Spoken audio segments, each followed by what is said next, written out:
The party, the previous night, sorry, I should say. Actually, no, it's the same day. Sorry, let me get on this right. It's the same day. Earlier this morning, you left the confines of the cave that you stayed in after the troll attack in the Lesser Emberleaf. And upon waking, there was a downpour which hid most of the forest, the heavy precipitation, the heavy rain, making navigation a bit tricky. But Orly leading the party, actually, I think it was Torkel who led the party, towards the river that marked the boundary between the two forests. A large spanning twisted bridge made up of roots and timber, and on your side was a healthy forest, and towards the your bridgehead was drag marks. But staring across the gap and the bridge was the view of a twisted, dying, and desiccated forest. Grey bark stretched for miles, and soft green glowing pools gave off a horrid bale light. A single independent eye stalk tried to make its way across the bridge, but was picked up by Orly as well. Getting to the other side, there were the remains of dead fae, beasts, and a celestial, all killed by slashing troll limbs, except a unicorn, which was peppered by arrows made from the forest. A thin woman's dead form and cut apart with a missing eye, which he slotted the organ back into the slot of the which reanimated into the seemingly hag-like creature, which sucked its innards back in, which were its outers. The creature's name was Kathy, and it was killed by the trolls while out walking with her quote-unquote pets. She was keen to trade for the 3 horrid hearts that Torko had found, but no deal was to be struck. She told the party that the wicked thing within the greater unbelief was a tick suckering at the Thean of Thesnir, and had ruined the forest for her family and for many other fae. This is the forest you now find yourselves in the opening of. With no goal in mind, she snapped off the unicorn's horn and left to go back across the bridge. Pressing on, you find marker stones directing you towards a raised mound where a cadaverous arcing tree sat atop it. And approach the green pools, spawning a low foggy mist, the pouring rain dripping off all of you. Crossing some invisible threshold, the tree's eye snapped open, its mouth filled with a razor sharp bark, and it hissed at you. You fought the tree, it summoned its spawn, all of you taking mortal killing blows, but you are no simple commoners. You're warriors honed in many melees and empowered by your gods and divinely healed at times. The injuries you sustained to you bled far more than that would be normal or plausible. Torkel, moving with Hendrik, saw an entrapped, ardent follower of Thesnir. The cleric was being ravaged by the blight's roots to heal its own injuries. Fire spells did little harm the tree, even though it was encased in a wall of burning fire for some time. Freeing the cleric, you were all horrifically at death's door when she called upon Thesnir to heal you all with divine intervention, to keep you in the fight. Your body's failing, divine gifts used, strength evaporating as more attacks and more trees are brought to life. The charging divine strike of Lernok connected with some kind of vital point on the blight. In a few mere moments, the tree shattered, its roots twisted, opening up from the earth where it stood. Radiant light cascaded across the entire corrupted forest, matching its ruler. They bent and broke. This holy blaze has now destroyed the entire greater Emberleaf forest for dozens of miles in all directions. Absolutely, unquestionably, you have ended the curse that afflicted these lands. But where did it come from? What was the purpose of such evil? Questions you must have. But for now, the cleric in front of you drops to one knee and heals some of her own injuries as she whispers to her god. So close to death, revived and knocked out, down over and over and over again. What do you do now? First thing Leonark is going to do is he's going to whirl around and check on the cleric and everyone else in the party. Like, are they standing? Are they dying? Are they, how healthy? I mean, I'm going to assume no one is healthy, but basically, is anyone in active need of healing before they die, or 2 HP?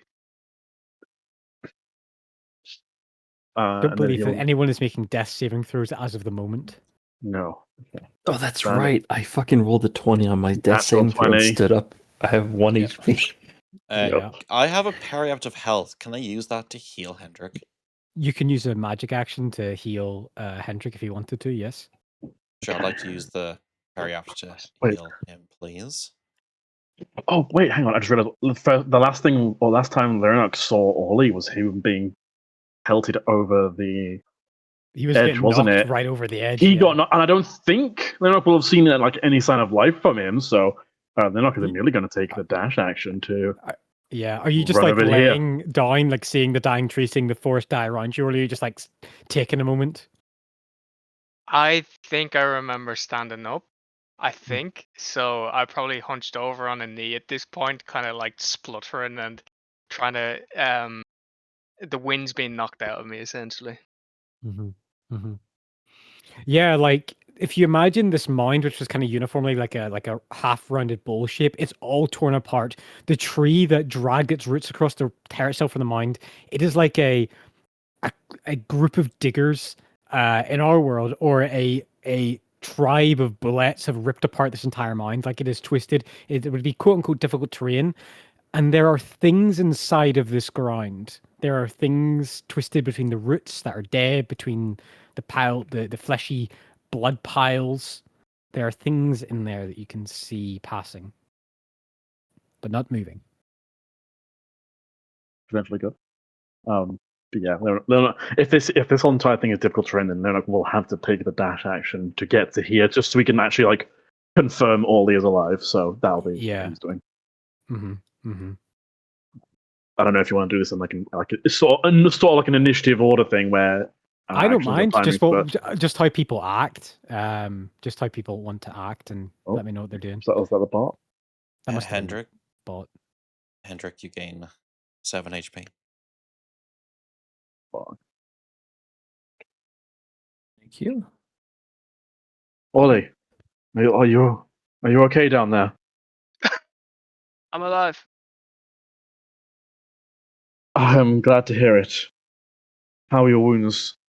Are you in immediate need, or How are my wounds, dear? So, like, Orly has probably a half a dozen decent, like, potholes from the thorns that probably, like, the thorns that are, like, impaled to all of you at some points or another through the fight are slowly wisping away and dying.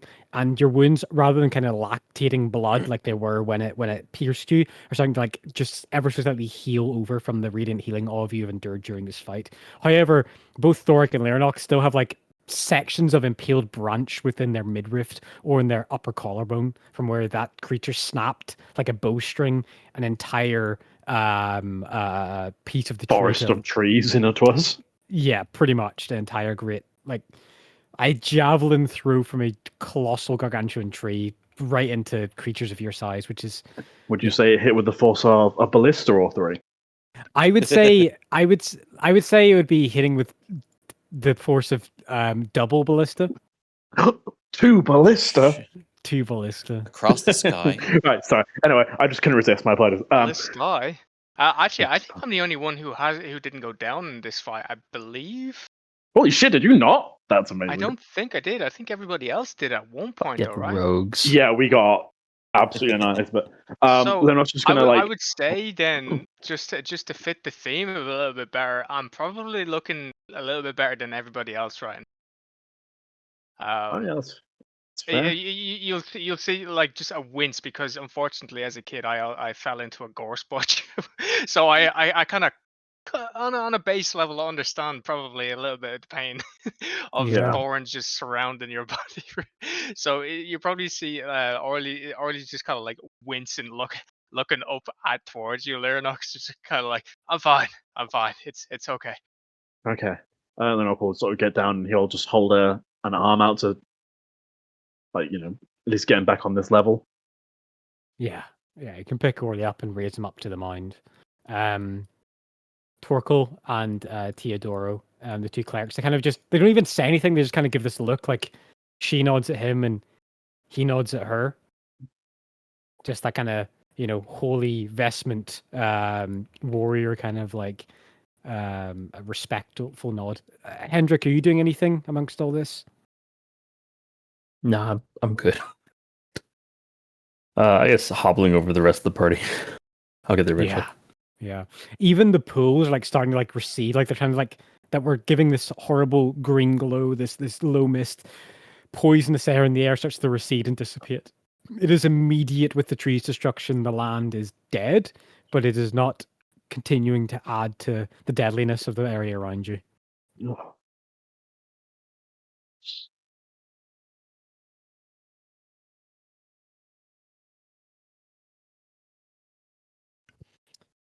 I think you're probably all like absolutely caked in mud and debris and branches. Like all of you And just our own look like blood. you've been dragged to the ground. Yeah, definitely your own blood. I think we've got Um, sort of poisonous pools on a couple of us as well. Yeah, yeah. This is not a pretty party to look at. Is the No. sun out? Has the sun come out at It's least? still heavy precipitation, still raining, still a downpour, a soft cascading Horrible. Kind of makes the downpour. whole thing anticlimactic. I don't know. I wouldn't call kilometers of trees exploding anticlimactic. That's fair. I'll give you that one. Yeah, just being nice for a little bit of sun. Yeah, Yeah. coming Oh, from goodness. an Irish somebody living on the rainy, gloomy islands of the British Isles. Maybe tomorrow. But are you? Yeah, speaking to the cleric, which obviously no, I doesn't know her name. Uh-huh. Are you okay? Do you need immediate assistance? She dismisses this like forest blade and like it kind of like shimmers into ethereal space and disappears. You see like a 5'6", 5'7", wood elven woman. She is kind of like a Asianish kind of features. She would be wearing kind of this overcloak that would embrace all four seasons of a forest. There's like twigs and branches, leaves that would be like forest litter at any time of the year, scattered through it. She has kind of this forest carapace, like on a midriff as well, like actual armor itself, like forest armor. And like on her like a satchel, like a kind of bandoliers, like a prayer book attached. And she's she's got her blood on.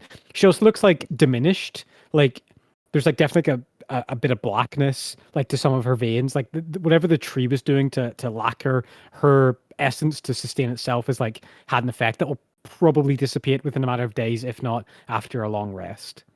But the tree can't do the same harm. And she nods and kind of like, thank you all. I can't. Why did you come to the forest? Well, I do not know if. Well, I do not think we knew just how bad it was. We. Sorry. We just come from Oakheart. We noticed that. The hearse, the wells, seems to be drained and dying. The one acolyte still there mentioned that some druids, or the druids from the Hearst, had gone in search to find out what was causing it, and we set out to aid them, but I do not think we knew anywhere near just the effect of how bad it was here. Davi Melo sent you? The acolyte left in my stead? Do we ever get his name? I don't remember it. Yeah, that's him. Yeah. It was okay. Cool. Yeah. Yes, we spoke to him. He was quite uncertain about staying in there. It was what he had been told to do, but he was worried that no word had been sent, no any level of message. We offered to help. Thank you for coming to help us. Help this place. And she kind of gestures from the forest. Gets that kind of like some look. There's an absence of like speaking for a moment, and then she rolls her tongue in her lip. Although this forest, it is gone, and with it Fesnir's presence. And you notice Lyrnock and Orly, like the hallowed feeling is gone on you. Like there is no hallowed ground here any longer The with the destruction of connection's the tree. gone. Yeah. Damn. I mean, I know we've sort of destroyed the forest for a ways, but there is still healthy forest around, even if it is, Not that you can see. Not for the These- oh, miles that you wow. can see. Well, what's the Russian meteor site that got hit in Tunguska. like It's 1901? exactly like Tunguska. Tunguska. Oh, Yeah. Yeah. Where no, there are no trees. There were Okay. trees. There are pieces of trees that probably stand no more than 4 or 5 feet, but like the trees actually any taller than that are like probably miles away from you, and like you kind of have this kind of like strange macabre view of being on this mound. Like you can basically see for maybe like even with the rains Oh. like a good 6 miles in any direction, and there's no tree taller than this mound. Even the ground is like churned up in places, like even small cavernous like roots have like made small crags and ripples in the earth as well. Like the ground is physically undulated and moved in places as well in reaction to this much destruction. so like all the trees imploded essentially. Yeah, the tips of probably where the corruption was in them, like Oh, no okay. top. Yeah, Well, I mean, it's just stumps left and a bit of the stem of the main body, but nothing Orly's taller gonna than kind of Learnock. just look around. Say they were already dead, I guess. She nods and affirms Orly's assessment and looks at you, Orly. You will have not seen a forest like this before. Please, I must take all of your names and give you proper thanks to your liberation of me being trapped. It's just the bot. I don't know what it's doing. Okay. This bot is so temperamental. Yeah, it's weird. It's like I'm not even on the app controlling it. It's just like rolling around. Yeah, so she asks for your names. My name is Vernock Avalon. I'm glad to be of assistance. Do we know if there's any chance any of the others that came survived, or Solemn look on her face. There was one who escaped. A dwarven woman.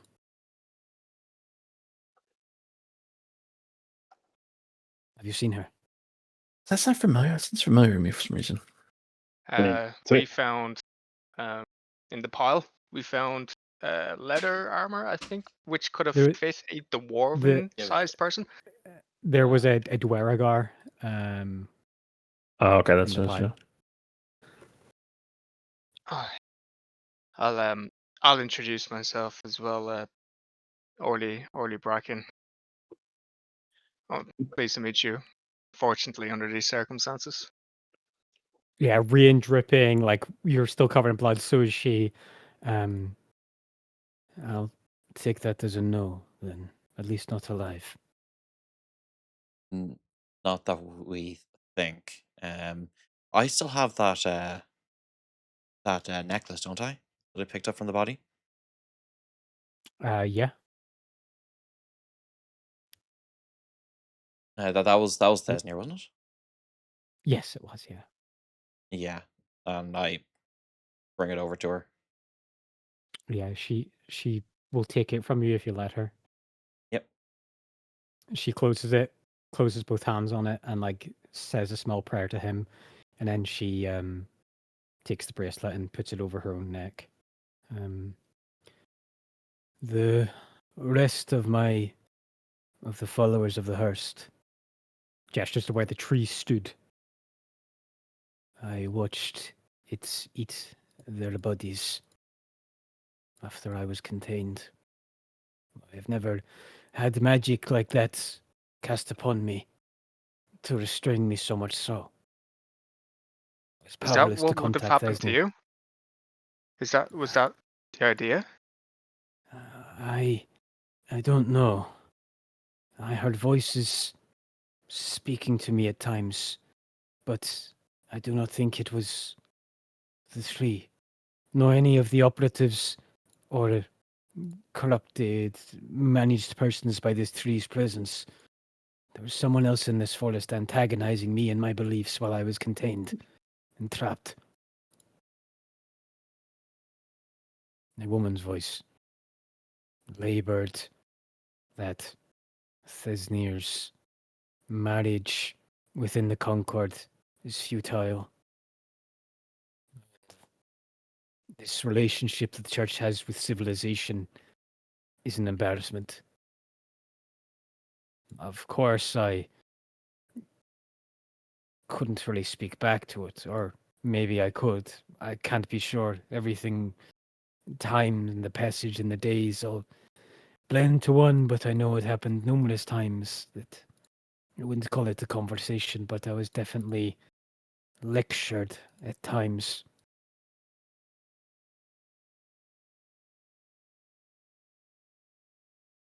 It's at this point that Leonok, Orly, Thoric, anyone who's on the mound, the more rain that falls down, like the more like soil and earth is being disturbed in the mound, and you start to see more bones being exposed, like under the mound. And she sees that as well.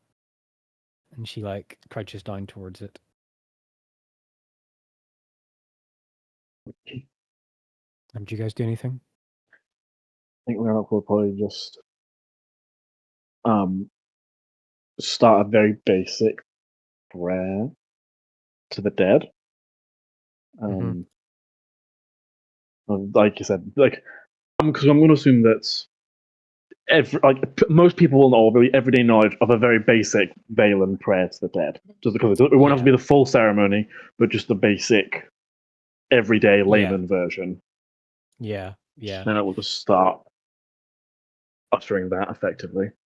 Okay. Thoric, anything? Thoric.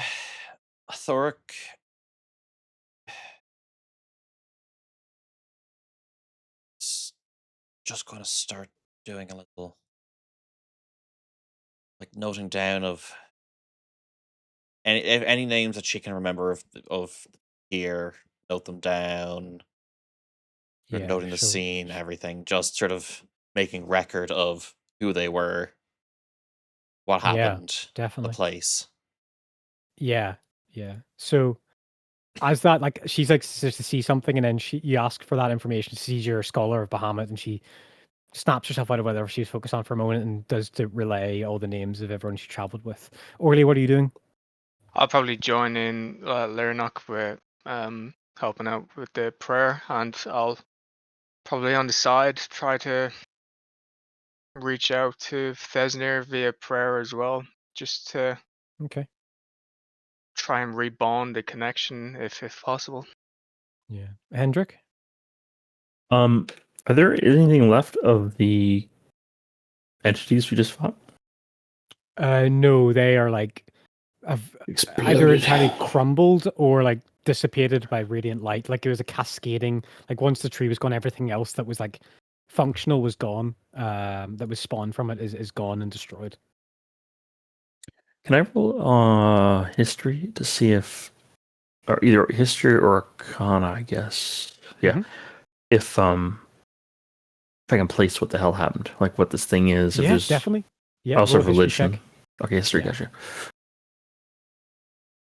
11. Yeah. That is a failure. Not in your memory.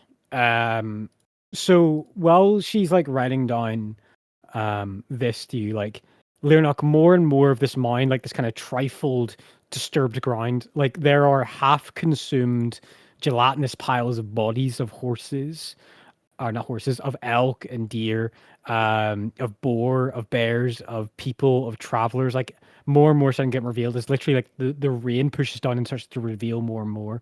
And she crouches down, like jumps into one of these small like little holes, and she's basically like, she looks up kind of towards like the kind of two of you and says, "This is where it was rooted, whatever was underneath its stomach.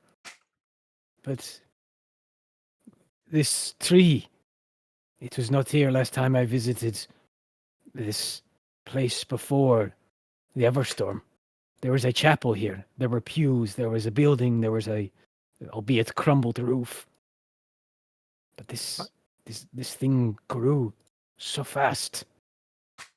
I'm gonna walk over to where she's indicating and have a look at towards the ground and see if there's anything displaced with the soil, or Oh yeah, make an investigation check for me, please, Orly. could I do nature for that? Is that possible? Can I do investigation on that? Do you want to jump in the hole with Orly and look around? Let me see here. That's where you have to go to do that. How deep Actually, I'm is too the hole actually? far away. Oh, yeah, like 5 feet deep. Like at least Okay, this so one. it'll actually cover me. Okay, that's Yeah. scary, but I'll do it. Yeah, sorry. Can I use nature for this? No, this is investigation. Okay. Because you're like looking around. Like if you roll a nature check, all I can tell you is like, yeah, when the creature died, all its roots turned around and mulched up the earth. Yeah, I get you. Yeah. Yeah. Okie Sure, roll dokie. investigation check Orly and roll investigation check Hendrik. Sure Yes, thing. sir.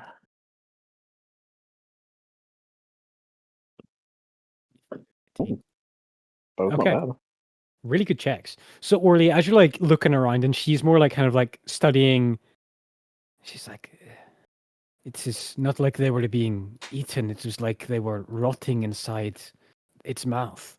And she's like studying, like she's like got this kind of protective magical glove over her hand and touching the flesh. Orly, it's at this point that you like kind of kick up some dirt, and there's some long, buried, yellowed, mildewy, coated bones, like far deeper in the earth than these more recent consumptions. The And humanoid? Sorry, I they thought you finished. no, it's fine. And it's at this point that Hendrik, you would see the same thing, that there are more like Orly's like kind of like a couple feet away from you, and he like kind of brushes this away one. You're like, oh, that's I don't know what's up with this bot. I'm just gonna fucking tell it to die. Kick it. There. Oh wow, what a weird thing to find under the tree. There's a bot. There's a warforged that just stands up and attacks you. So like at the same moment that like Orly's kind of kicking it over, you like kind of have like a maybe like a leg, like a femur, but it's like it's bowed, it's like arched, and maybe like a foot bone with 3 toes.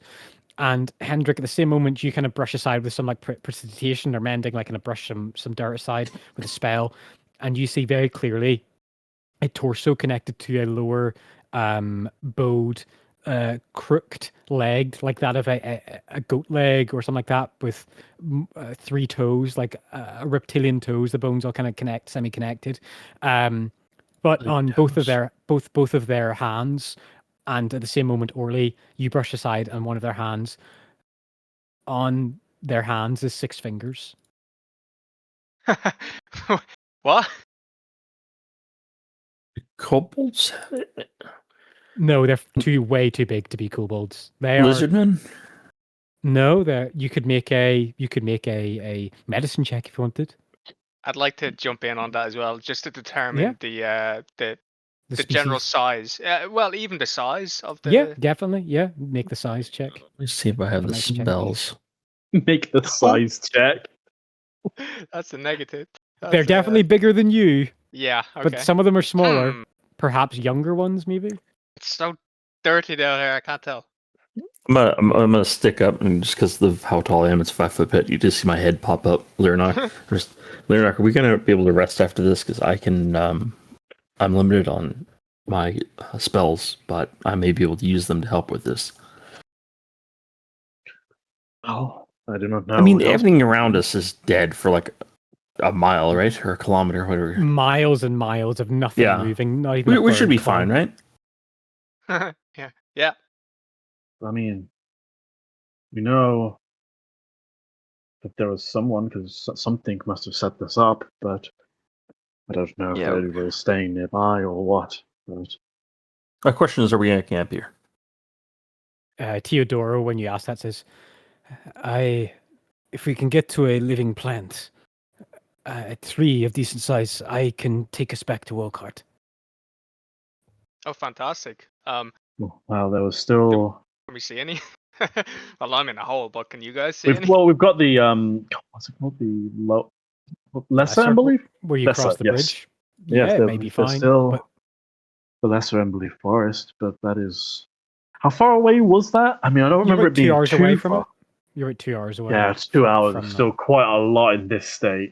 Can we walk another 2 or 3 hours for the rest of today, Cypher? Yeah, you can. Yeah, you can travel Okay. that much. Yeah. Oh, shamble. Yeah, it's really more like limp, I think. Yeah, Yeah. well, I mean, Yeah, and maybe an agonized crawl for a couple of us. I Okay, should have said travel. I'm gonna use my spell casting then. I'm going to. I have guidance. I'll cast guidance on myself. What's guidance do again? D4. D4. One D4, D4 for okay. skill checks. Yes. Medicine. 6. With a 6 and a 2. Hold on. Yeah. Oh, did it roll already? It rolled it, yeah. You rolled a 2. Where does it roll that? It's rolled in the game screen for me. I can see it. For guidance? No, it didn't roll No, the for D4, so check. roll D4. That's what I was. Yeah, okay. That's what I was confused Ah, about. Yeah. Okay. Okay. With a 7, they're like, it's not so much that you guys like, it's difficult to ascertain. It's like once you like try and get like where one of these skeletal remains that are like heavily yellowed and complete skeletons, if you will. Once you start to like trying to excavate one, another one is found, and another one, and another one, and another one. And before you know it, there's maybe 15 or 16 of these bodies. But you feel like digging your foot in or like putting a entrenching tool like in the ground. Like there's a lot of dead under this mound. And Theodora, when the reaction you guys like finding more and more, she goes, "No, this isn't right." She crouches down to look at one. I'm gonna roll an ability check for her and see if she can recognize it. She's a +3 medicine. A 9. After about a minute of looking, she stands up from a knee position. I've never seen a being like this before.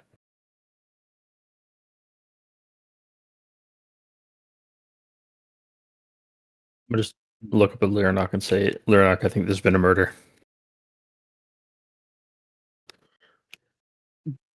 I believe that, from what I can see, and it's not just the remains, I imagine there may be more than one. It's... I have nothing from this. Would anyone be opposed to taking some of these remains with us to have someone who may know a bit better look at them? Lyranok is mostly going to look at Theodora. We'll see, like, it's effectively her people. It's not exactly a pleasant Make an insight check. sensation. I mean, honestly, if these deaths are foul, which I suspect they are, it may be better to take all of these and give them a proper burial somewhere else. If we can roll perception or persuasion. You could choose to roll persuasion if you want to. What you recognize on her face, Lyranok, as you look at her, is complete like discombobulation. None of this makes sense. Like these bodies like should not be here. It does not make sense for your religion. You burn the dead. You do not bury them. In no way is this right.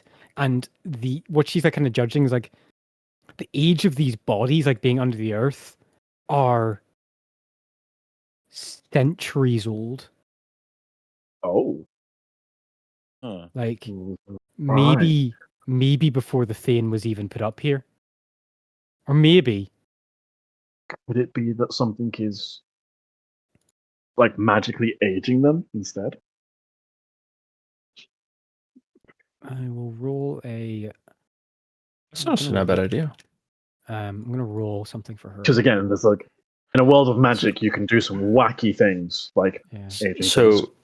DM, I rolled a 28 on insight. Tell me how she really feels. She feels scared because this shouldn't happen. Like this is like if someone in your religion, like in a Christian religion, just said, "Yeah, Jesus didn't exist." Like that's how counteractive this is to her worldview, to her religious view of Thesny. You're like, there should not be a grave. This is anathema. There to should not our. be a grave underneath a Thesnir Thane. He is not the god of death. This is not how you venerate the dead, which makes her worry. And she scrambles to get out of the pit. And as she scrambles, gets out of the pit, like Then I'll offer and a hand if she's struggling at all. yeah, with the wounds. she'll take it. She'll take it. Orly and Hendrik, as you kind of look around, which I should have mentioned with your decent insight checks, you do stumble across a few things that are metallic in here. I want Hendrik, with your higher check, you find kind of buried with the bodies, like someone, like one of them was clutching it, a 6 foot long cylindrical brass tube that has like a locking mechanism on it of a design that you've never seen before. I've never seen before? No. Okay, because it sounds like something else that we've run across. And Orly, you find you see like a something shiny, like just from the light and the water dripping off it, and you excavate it more. There is a sword in here, but not a long sword, not a cutlass, not a broadsword, not a rapier. It is a strange design. It is a Kopesh blade, and it has a language written across the blade of it that you've never seen before. And the blade itself is not blued steel or rusted. It is a blood red. And it looks completely unaffected by any wear being buried so far under the earth. For how long, you're not sure. Who is it that sees that? That's Orly who sees this sword. Okay, do I notice him seeing? I'll see the sword. With your passive perception, I would definitely say you'd see Orly. Okay, I the just sword. I would just Orly. No, don't touch it. Don't touch it. You know the rule. That Did he just say is- you know the? I thought no. that is a evil blade if I've ever seen. Is this evil? I can cast detect magic, DM. If you cast, do you want to cast detect magic as an action? I cast. Oh, use a spell it's a slot? ritual, huh? Is it a You could ritual? use a It's a You ritual. could use a ritual if you want to. Yeah. Okay. It'll be no one- 10 minutes. It'll be 10 minutes of the ritual. We got By 10 bot. minutes, or do we have to go now? Because we're digging up this whole thing. No, I think Theodora is like going to stand like kind of a bit shaken. Torko's going to hop down and he's going to help you guys dig. I think that Torko would help you guys dig like to see like what's down here. Yeah, Like more items are down just here. because he's a Torko will do dwarf that. DM. Yeah, pretty much. Okay, so Torko will do that. Dwarf sees sure. opportunity to dig. Instinct takes over. Do you want to like I'll- lift the? I'll- Do you want to lift the sword out of there, or do you want to like just leave it in the ground and like get? No, a I'm feel? I'm clear to the tricks. I'm not touching that fucking thing. Sure. Absolutely. It's gonna be those. I need those like those tongs that people move like radioactive material with. Yeah, totally. I think it's fine. Without touching it, whilst Hendrik is casting his ritual, I'd like to look over it and see if there's anything kind of like other than what's on the surface, kind of like out of place, like any kind of indentations or anything like that to show where. Like, does it even look like it's been here? Like, has it Where had you wear? find it, the more you make an investigation check with advantage, please. As I Sure. think Torko would help you. Yeah. Advantage. With No. an 8. It was in the handle of one of these 6-fingered skeletons. It was like in the hand, like a grasp hand. There's more than one. Was there of these types By of this like by this point, you've maybe found 20 or so. damn. 20 20 skeletons Wait, or so. bodies or Oh. blades? Okay, I was gonna No. say. In this pit that are underneath like the dead that the tree was consuming, like the deer, the badgers, whatever else that was put in its mouth. Her friends that are probably been long swallowed, she's trying to find their remains. Underneath there, under another layer of earth a couple feet deep, are these skeletons. And the more that Orly and Hendrik have looked apart to, there is an entire like level of skeletons like underneath the earth. And when you go another foot deeper, there's another level, and another foot deeper, there's another level, like level upon level of skeletons. For like each foot, there's an increment of like 6 or 7 bodies, and you've done that for around 4 foot. So, yeah. DM, I would like to. Yeah, ritual Detect cast magic? that. Detect magic. Takes Excellent. 10 minutes. There's something inside the canister that is magical, but this magical dimensions retain that of whatever's inside of the canister. And the sword is magical as well. It is magical with the necromantic skull of power, whereas in the thing in the canister, the cylinder is it would be I think it would be transmutation. Okay, I'm gonna just pass that information to the people that everyone knows. I don't know if it's cursed, but I do know it's magical, and magical things can be cursed. And the fact that it is a necromantic sword means that my gut feeling is that it is me probably cursed. It is certainly not a good sign for it to be infused with necromancy. Necromancy. Yeah. It is not impossible for it to be. There are good aligned. Spells that bring the dead back, or the dead back, still lie in the necromancy, but Are you implying that this is a sort of revivification? I'm saying it is not impossible for things like this to be. Oh yeah. There is power in good being corrupted. They're not gonna prefer you, and you're not an optimist. The sword itself, just for dimensions, like like on like certain weapons, you would have like a loop or like an indentation for each finger to sit. There's 6 indentations for a 6-handed figure to hold this sword, not 4 fingers or 5 fingers. Yeah, it'd be 5. It'd be 5. Yeah, because there's thumbs. Anyway, is there a race we know of 6-fingered? Nope.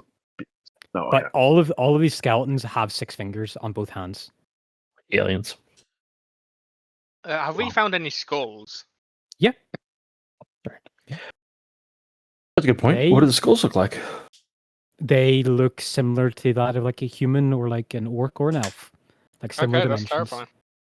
So just for medicine, they have the head of a regular humanoid, the regular kind of body, like they have probably an extra 2 ribs on either side, an extra finger on both hands, and their legs are bowed and bent like that of like a goat, and they have like 3... a satyr.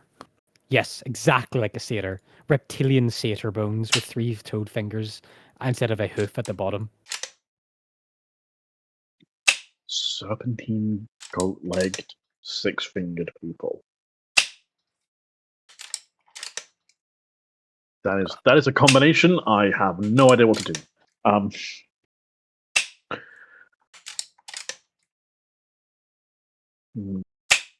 Even if I still do not think it would be wise for us to leave the blade here. I would certainly not. No, but we should be very cautious with it. But it would be better for us to remember what we did with the shield we got from that. Sorry, my memory's awful. The from the baby dragon. Yeah. Yeah, definitely. That we could bring it to the Church of Bahamut to investigate. I got a sack. I can just we'll do that. Tyr can also. Tyr has something like that. But I have a sack. I can just put the sword in the sack without touching it.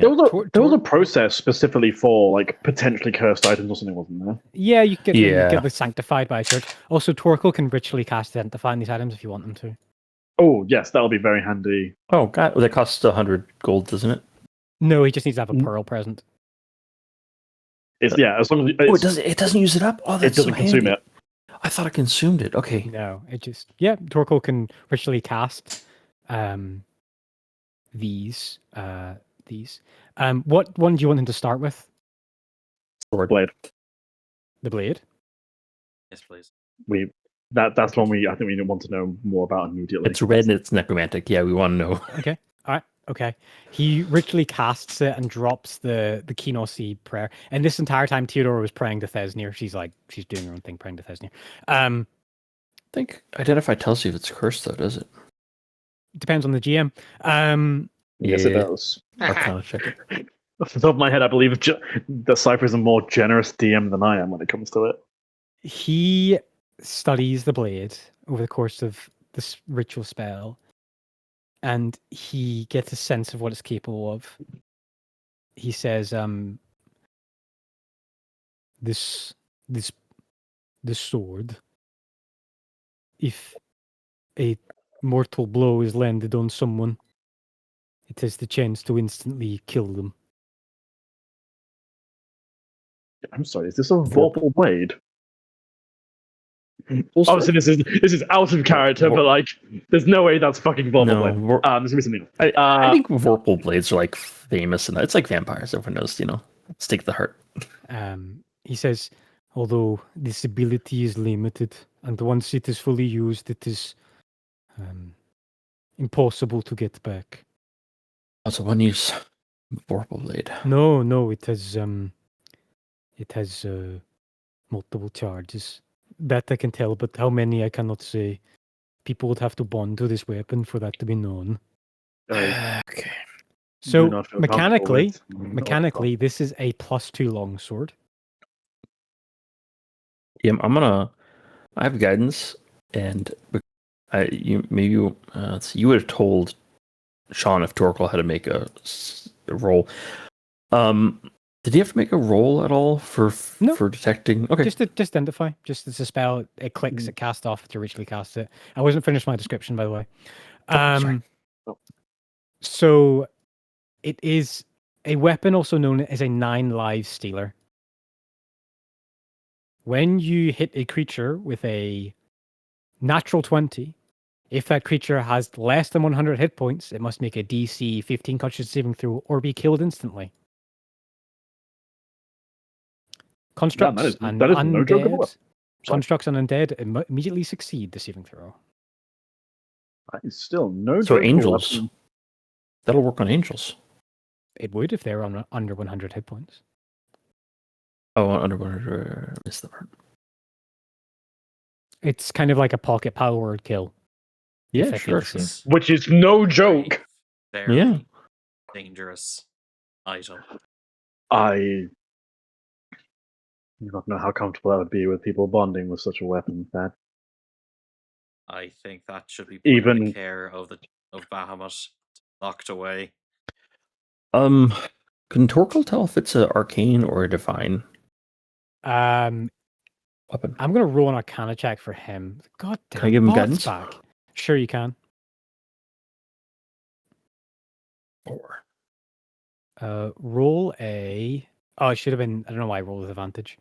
Or disadvantage. I don't know why I rolled with disadvantage on that. Yeah. Roll a d4 for him. I already did. Okay, a 4. So he says, 13. I have made a lot of weapons in practice and few for purpose, but I have been present in a lot of craftings of bonding enchantments to items. This sword is unlike anything I've ever seen before. It was not made by the Concord, although in our case studies of studying how the mages of the north make their weapons, it is not made of that either. This is a magic creation I am unfamiliar with, but very potent. Oh, that's a good point. I'm assuming on account of all the battles that Unor's been in, like, has Tearland been in the used Kapeshes before? Or No, the only place that all of you recognize a Kopesh as a symbol, as a weapon, is it is wielded by the Raven Sword Mercenary Company, and it is on their brand. Between is a Kopesh sword at a 45-degree angle, and then a Raven wing on the other 45-degree angle, like beside each other. It is the symbol of that mercenary guild. Interesting. Damn. They're walking around with this sort of shit. That's impressive.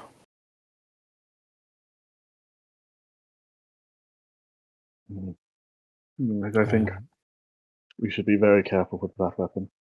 I do not think it is be wise to bring that into normal use. Certainly. If you're not paying attention and you hit someone quite hard with it, there's a chance that, well... You've got your own hand on it?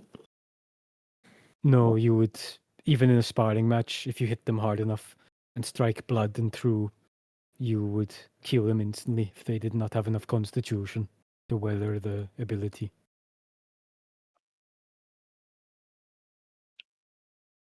I agree. I think I'll believe this weapon should probably be locked away. I do not think we should use it. Do you want me to look at the canister, Hendrik?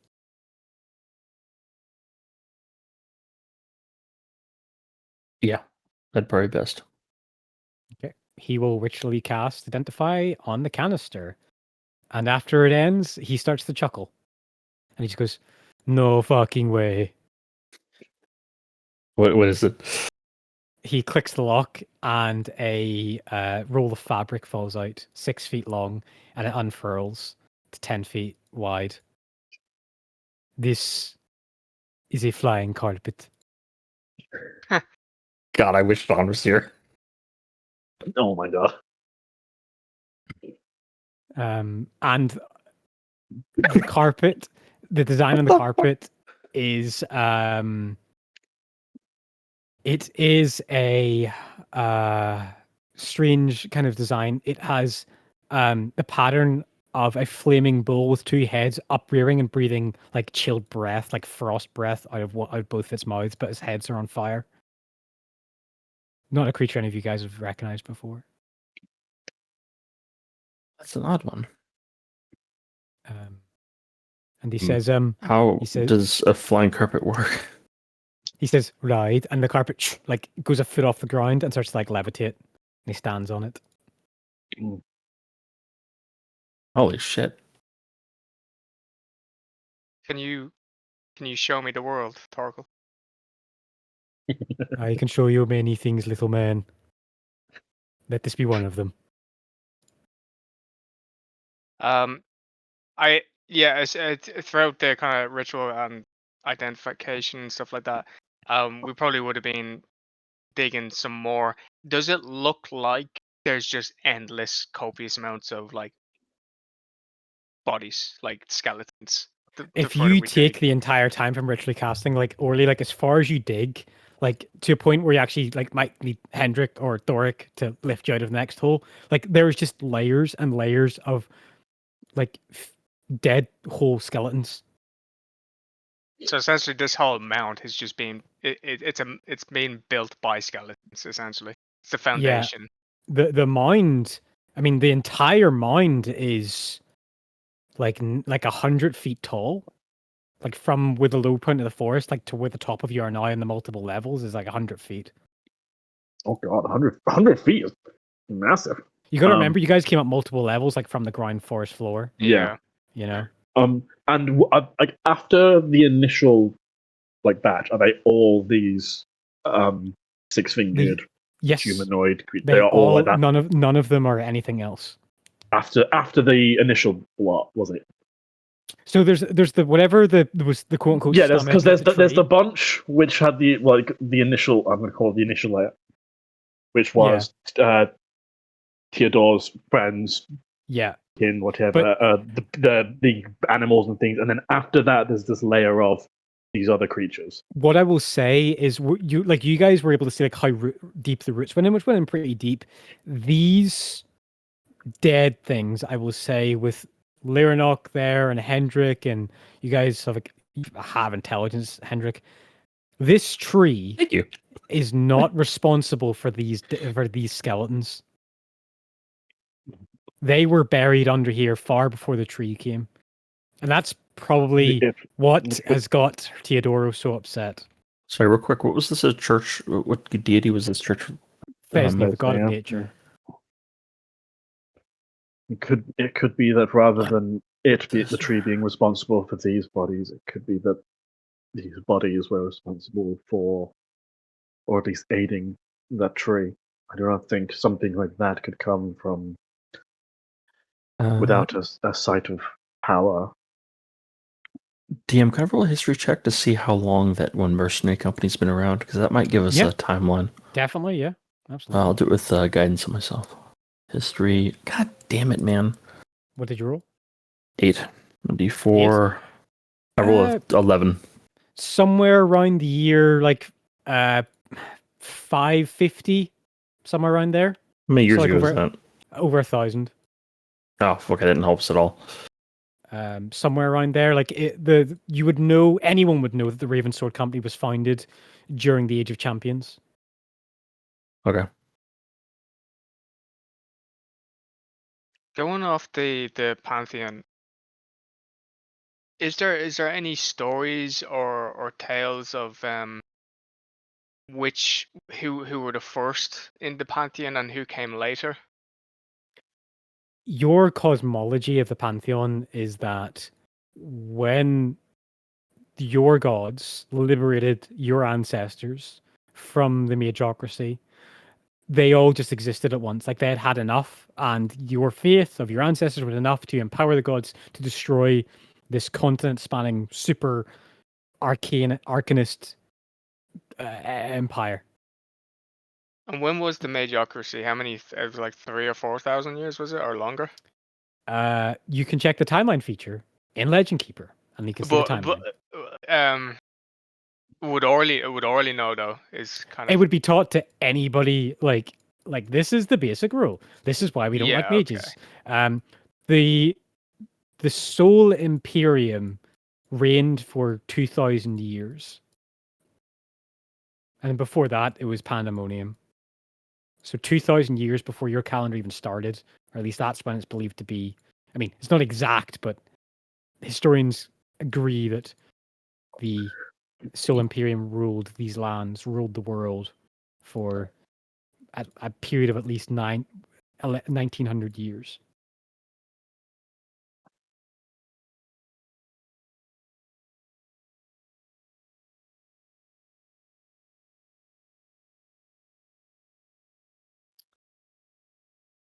Mm-hmm. Sorry, I'm quite literally just looking through the timeline right now. Fine. That's totally fine. Teodoro says, I don't know what any of this means, but with this forest so destroyed, perhaps it would be best to maneuver the earth to shelter people from finding this. I do not know what any of this is. Gestures at like the hole in the ground of like the other bodies, like the six-fingered skeletons. Well, it would still be good for us to provide some level of burial. Well, sorry, I'd say burial. I mean, like funerary service. Hendrik, would you be able to burn these remains? Do you have the power left for that? Hang on, what no, remains? not to that because extent. are we talking about what we're digging? Bones. Because this continues. I don't know what the plan is, but the more we dig, the more bones we find.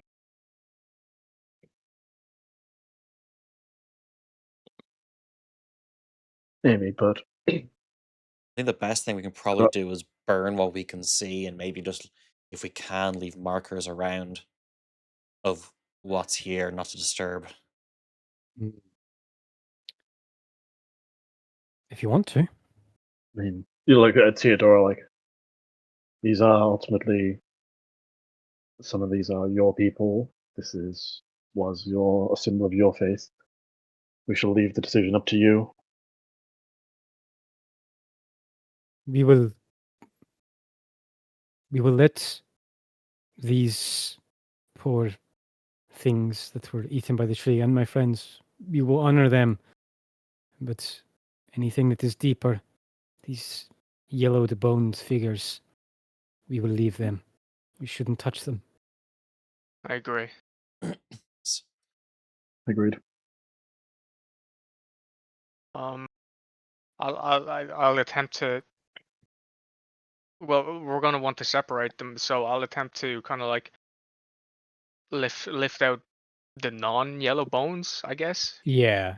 So like, if you imagine like best way to explain it, like layers of a cake. The top layer, layer 1, is like all of whatever the stomach contents of this weird tree was. Layer 2 is 600 finger bones. Layer 3 and etc. It's like all the way to like layer 7. Like layers 2 through we don't know how many. Exactly, is not them. This whole thing's gonna take a long time, guys. You refuse me if you must, because I already made a medicine check. But does it look like there's a huge time gap between each layer? From layers like 2 to quote unquote 7, as far as you dig, the bones are just as yellowed and aged by time under the earth. Right. Okay. So this is perhaps there was a bit of time, but maybe there was enough time of a gap to where you're now that didn't matter. Yeah. But Gotcha. like again, you don't bury your dead. To bury the dead is seen as like an offensive thing. It doesn't honor Vale, it doesn't honor the Pantheon. So whoever's buried these dozens and dozens and dozens of six-fingered creatures was doing something that would have quote unquote insulted or not be, blessed by your Pantheon.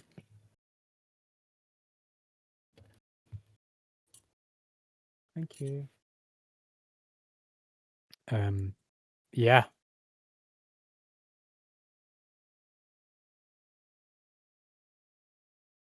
And that's That's what what I you do get a then, sense well. of. So you want to separate her dead, the animal remains, give them an honor right. Who's taking Yeah. the sword and who's taking the flying carpet? You guys leave the sword to me for a bit. I think. Okay, I sure. think. I got a sack DM. I suppose the question is, Hendrik, we get back to civilization. Do we go to Bahamut with it to get it sorted, or do you go to Tyr? My I mean, bias. I prefer Tyr. I mean, Okay. what's the normal process for magical items which shouldn't be around? They'd Tyr. probably be given to brass shields, something like that. Be confiscated. Tyr's the one that stores the dangerous magical items, though. I thought they both do. I thought Bahamut They does that as both well. do it, but differently. Yeah, they both do it, but differently. Damn it. Well, Thorik, if you look at the sword, like there is a language on it, but one that you can't read or understand. But I know that you have an ability to understand language. Yes. That you hear or see signed. But it must be touching the surface. Torkel, is it safe to touch this without bonding to it or causing any issues? He nods. You would need to spend a rest of a short amount of time with it to bond to it. So touching it, any kind of like it wouldn't affect you. Okay, well, so just the thing, I no longer have any spell slots, but can I still cast it as a ritual? You could cast it as a ritual, yes. Okay, cool. Will people be okay with me spending 11 minutes That's fine. fine. We've already been to here. be fair, we've spent a long time out here. At this point, after Since the taking tree's a been body dead, show, it's like basically like 20 minutes, like 25 minutes, 30 minutes have passed. I want to actively, because we're probably going to be leaving shortly, so I kind of want to actively kind of keep an eye out just to, if possible. Perception Yeah. check. And with all Thank the you. stuff destroyed around us, it'd be pretty easy to spot someone moving. Yeah. So yeah, I would like to comprehend language as the thing, please. 1 second. No, 11 minutes. While you comprehend the language, you feel something that you haven't felt before from Bahamut, from your god, from your divine channeling. Do you know that sensation of like either your mother or your father or an older brother? There's like some moment you have in your life. This isn't specific to Thorik, but in like kind of context where you pick up a book that's maybe a bit too old for your age, or you go and sneak into a theater show that again is probably a bit more adult than you're used to, and someone finds you doing it, and it's that hand on the shoulder of like, I don't approve. You can do it if you want to, but I don't approve. But I'm not going to stop you. And that's the kind of inclination feeling you get from Bahamut. Oh, To nope. read this language. As But soon as Bahamut doesn't want to know something, or doesn't want you to know something? That's kind of strange. to be fair, he also kept me from stopped from recording the interaction with the avatar of Tyr and you. So there's I think it might be a thing of Bahamut maybe sort of saying like this is Tyr's thing. Don't get involved. Like don't step on his toes. Maybe. The So yeah, sensation is not similar to that of Tyr. Like it doesn't feel like, oh, do this for me because Oh no, I don't know. I'm saying that it's Yeah. when I was with one of the record keepers about to give the yes, yeah. report, Bahamut stepped in saying, best Mhm. not. And if this is if Mhm. this is, I'm guessing this is feeling similar to that. Similar to that, yes. Yeah, then nope. If Bahamut says nope, no, not going to do it. Okay. I follow the directives for learning, but if Bahamut himself says nope, do not, then that's the direction. It's hard to go for a higher authority than someone to then that telling you no. Yeah.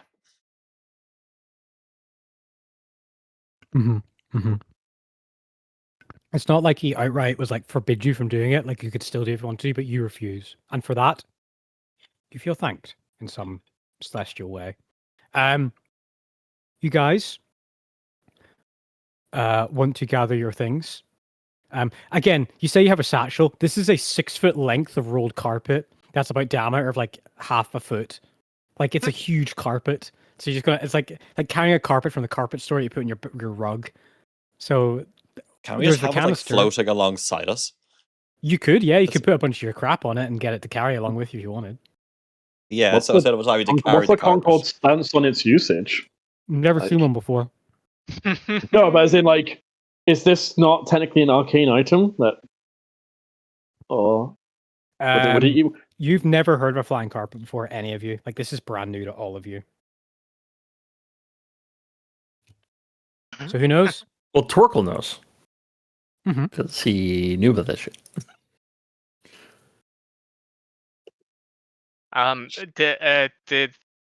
Do I see anything whilst waiting around? With an 18, anything that could be a consequence to you or worry does not appear. Not even a badger, not even a mole, even a rat. Nothing appears. Perfect. That's sad, but perfect. So Teodoro is like, if we get to the lesser leaf, then I can transport this back. Let's make our way back to the bridge then. Have we done the funerary process? Oh, I would say like over the course of another half an hour, you guys would complete that. Yes. Okay, that's fine. Takes you midday. The rain continues. I would say someone roll a survival check, but I know as a GM, there's physically nothing in this forest that can threaten you. Well, I mean, that's what the DM wants us to think. yeah. right, that's what the GM wants the GM to think. Although, only threat to our party is ourselves. As you travel and leave the mine and go back towards the forest edge, you do see a collection of shapes on the ground, unmoving. There's about 9 of them. And with your vision and them being unmoving, they all appear to be recently dead centaurs. And how recently? Within the last hour or so. Oh shit.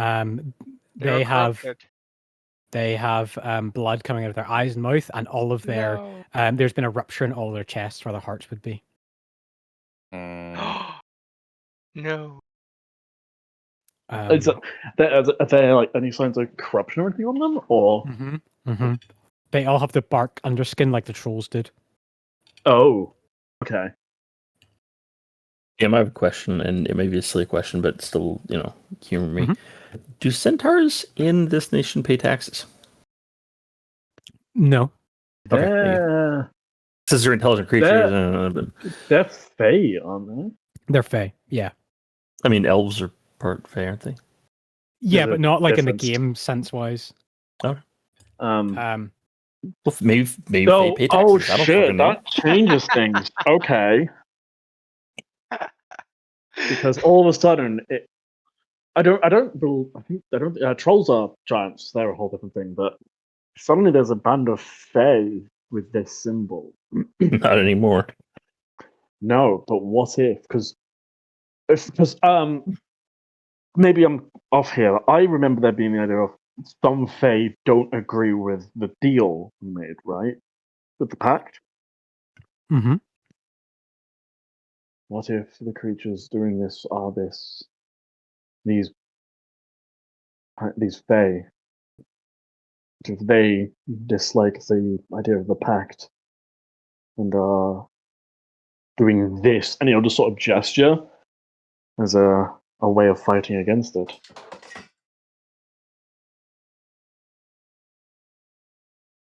Maybe I'm overthinking things. Maybe they're not connected, but No, I think you're right.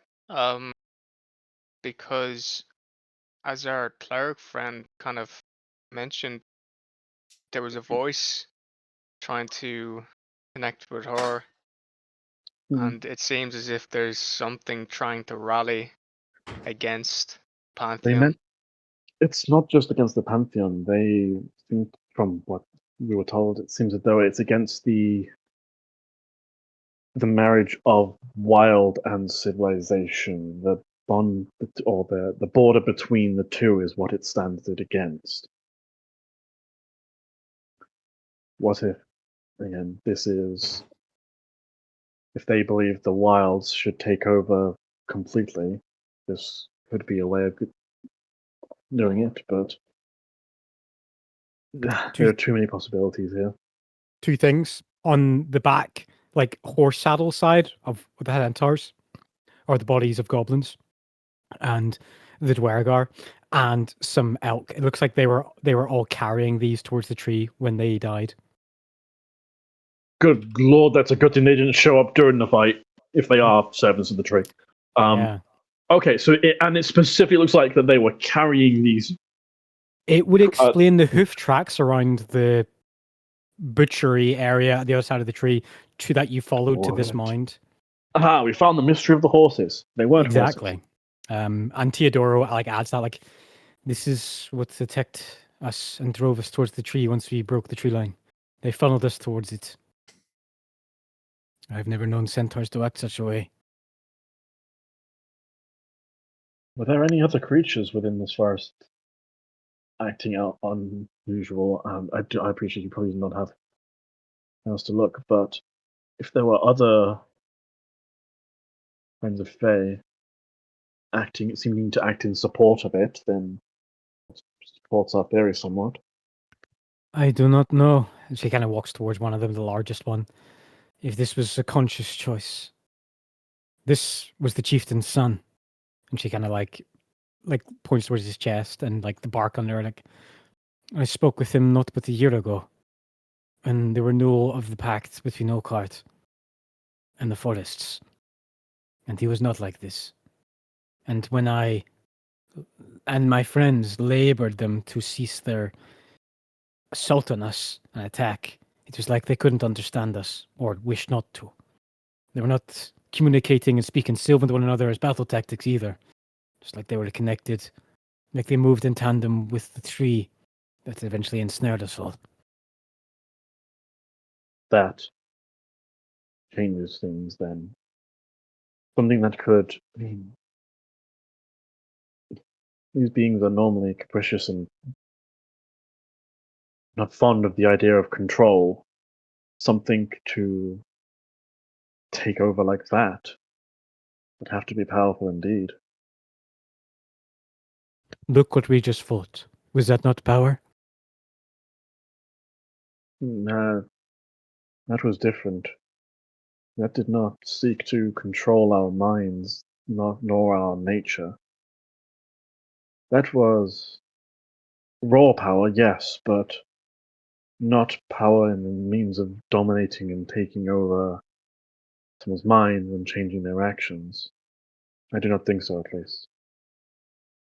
Maybe it's different with extended exposure. Maybe that's why we were able to do it. But there are people who know greater things about Fae and nature. I must confer with them. But there's a more important thing to deal with. You must be thanked and lauded for this, for in introspection, the limited sums I could do within my mind. This threat, that tree, it was going to take over the Hearst and corrupt the great tree in the middle of it, like a womb-growing siblings. You have prevented that taking hold in Oakhart, and you should be thanked for it. My intention is, when we're back in Oakhart, to meet up with the Archzealot and speak of what you've accomplished here. The gods know you should be thanked for it. Although I'm unsure of my place after, with Thesnir's Thane now gone, and what I presume to be the trees that Right. were similar of this forest. Likewise.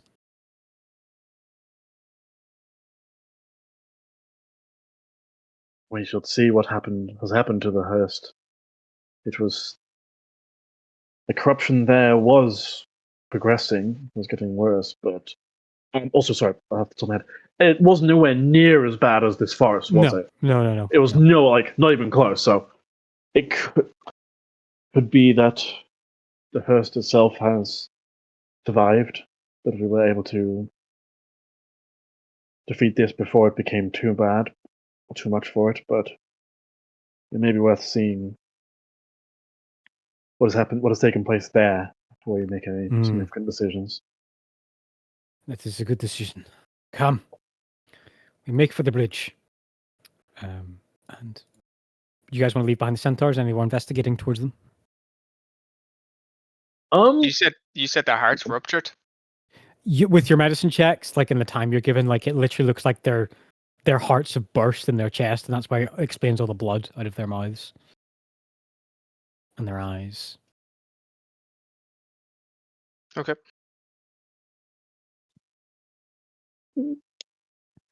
They died like mid-sprint, like they all like fell amongst us, like they lost, like they all died like mid-charge to come and join the combat when you killed the tree.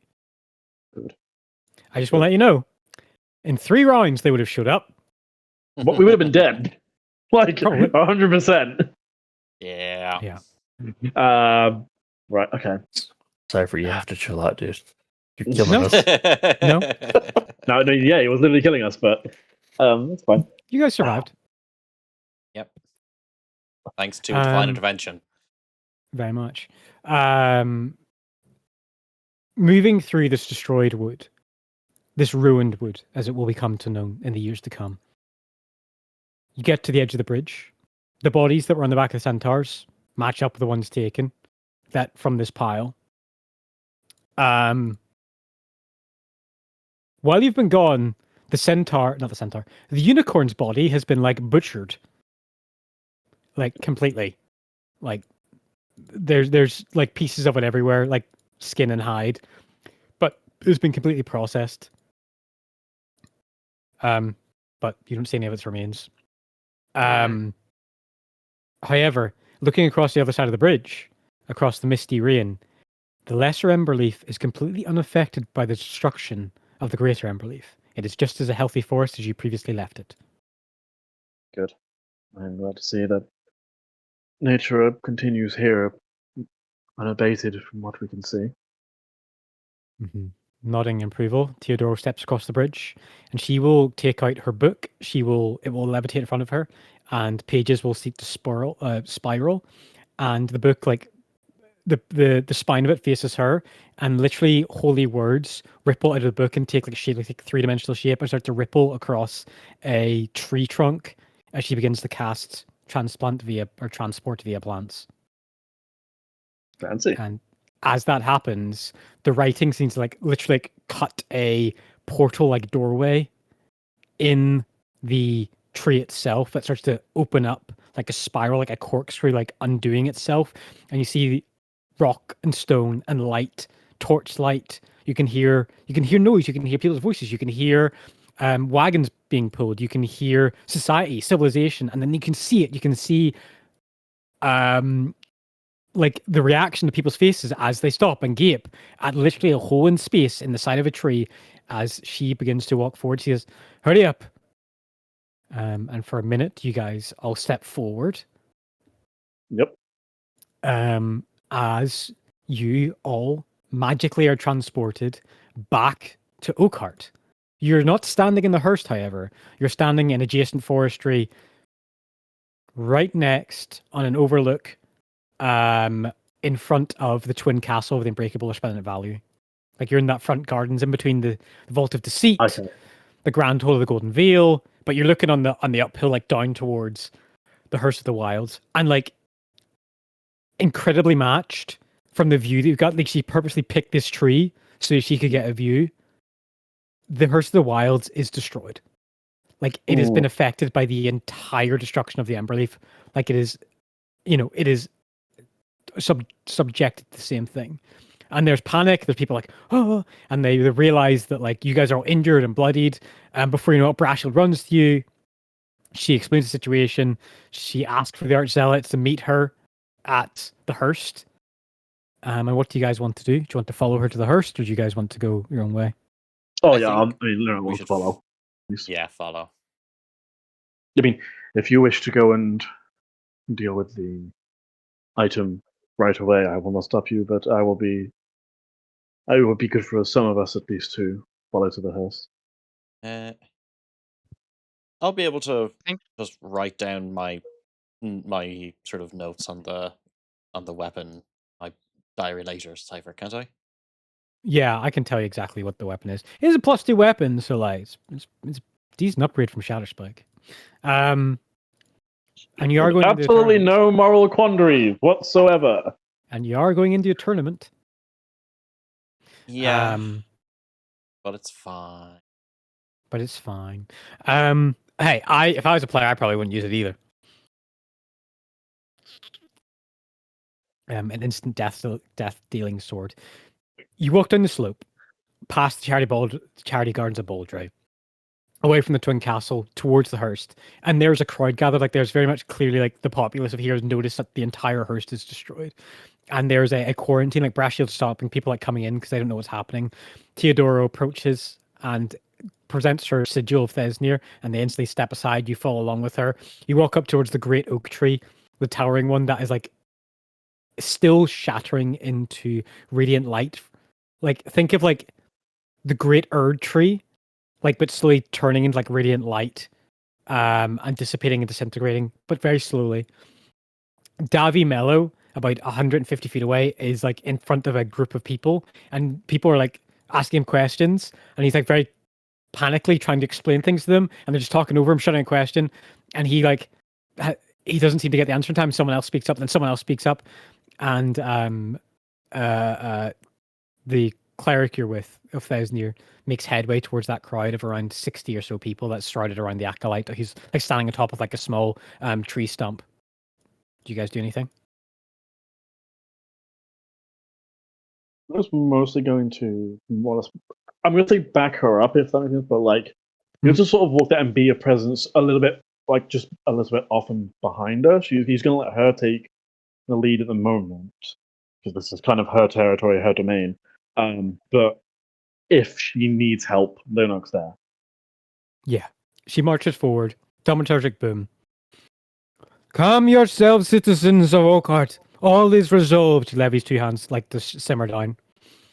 Do not fear the destruction of the wood, for it was an infection being carved out of our great Thane. And she, over the course of the next few minutes, is going to explain to the crowd what happened and to Davi Mello. And you guys listen in as she speaks and regales what had happened. That she travelled with her compatriots of the church to seek a resolution to this infection, and what she found. I mean, she's not going over every detail. And then the tree attacking, you guys fighting with her, her being liberated from whatever cage she was in. And as she finishes, more people start to hypothesize and ask questions and worry, but she reassures them. She's going to make a check for her to see how well she does at that. I'm going to make a persuasion check. 13. Okay. She rolled a natural 4, which isn't great. But anyway. Some people do start to errantly speak and whisper. She doesn't like completely grasp their attention. But before long, someone towards the back of the group with two brass shields on either side of her steps forward and listening covertly as people bow their heads out of the way and steps forward, wearing their splendid robes of an arch zealot, as Teodoro bows, Davi bows. What do the five? I'm going to say Torkel will bow to Arcelet. Do the rest of you guys all bow to the Arcelet? Oh, 100%. Yeah. Yeah. Yes, sir.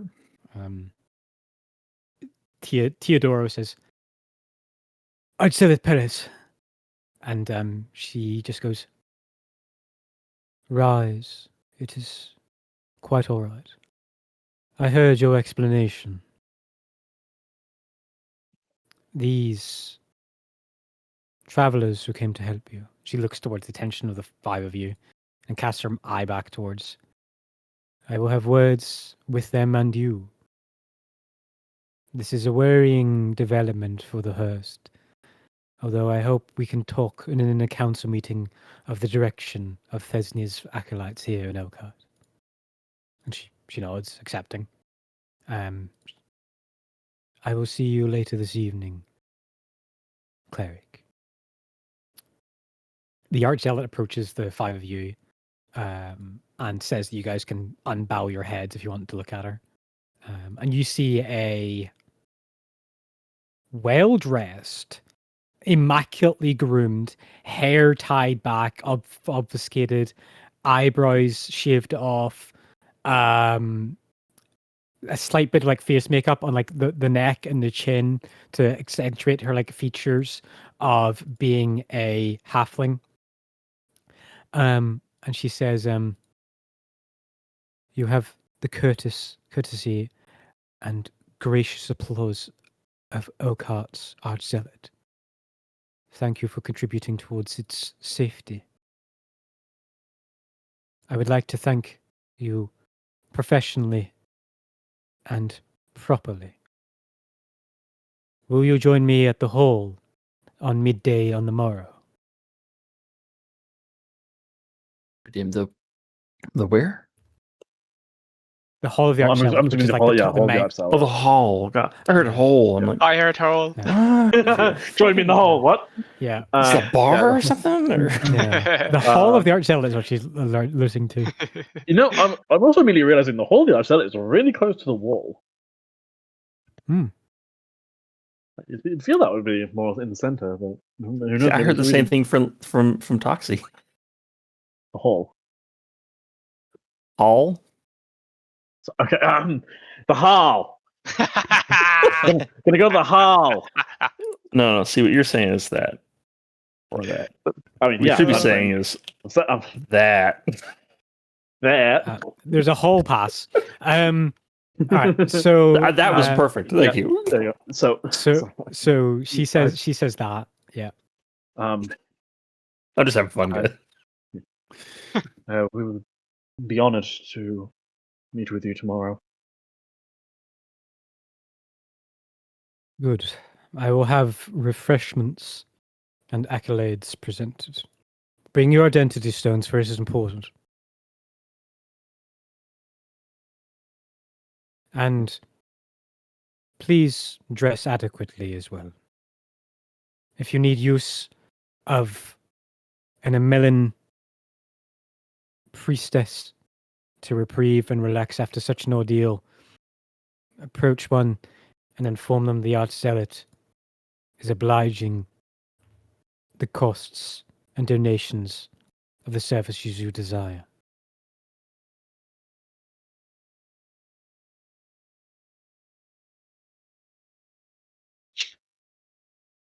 We would be honored to. Yes. Does anyone else say anything to the Archzealot? Nah. Nope. Okay. She just gives a curt nod and leaves with her two brass shields escorts. And as you kind of like are left for a moment, Teodoro is it's like gesturing for you guys to come like in the almost like I wouldn't say carapace, but the carcass of the hollowed out oak tree, like gesturing for you guys to come forward and join her and Davy Mello. Oh, what the like the central tree? Yeah, like what's left of it. Oh, yeah. that's been like fully like hollowed out. Hollowed out. Okay. Yeah. That's like currently like still disintegrating. Okay, the tree is very, very, very dead. Not even like, not even slightly dead. Very dead. Yes. I mean, it was already hollowed out, but now it's like even more so. As you guys approach, the like holy kind of like pavilion inside where the Thesnir's tools will be out. Looks like Davi's panicked and grabbed whatever is holy, can be a conduit to like channel, like, cure whatever. He's just grabbed anything that's holy and tried to utter a prayer through it. There's a bit of a mess in here. And Davi is just like expressing to her like, oh, I thought something happened. I didn't know what to do. I asked these adventurers to help, and she's kind of reassuring him that was the right thing to do and things. Like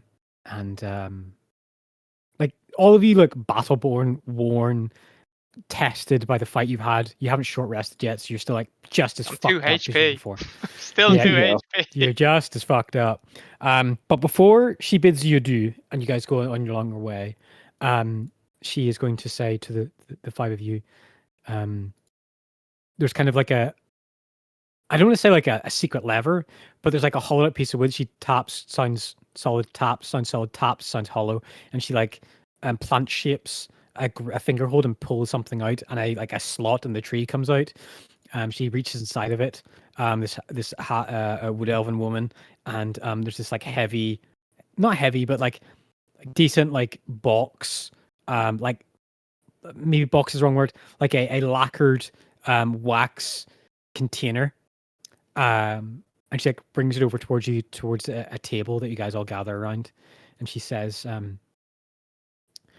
"I will be there tomorrow to speak with the Archzealot and get a full accounting of what happened, and I will have much more conversations with the inner council of the town once you leave, I'm sure. But in this way, as is our church, we do not hand out rewards very often. Not like Mina or Aldrin, where we can supply arms or favors. But I can give you these things which have helped me be the reigning druid and succeed here. You may find use of it, and when you have, return them here. And they will be for the next generation's benefit. And also, as the way that we had arrived here, if there's a place you must go,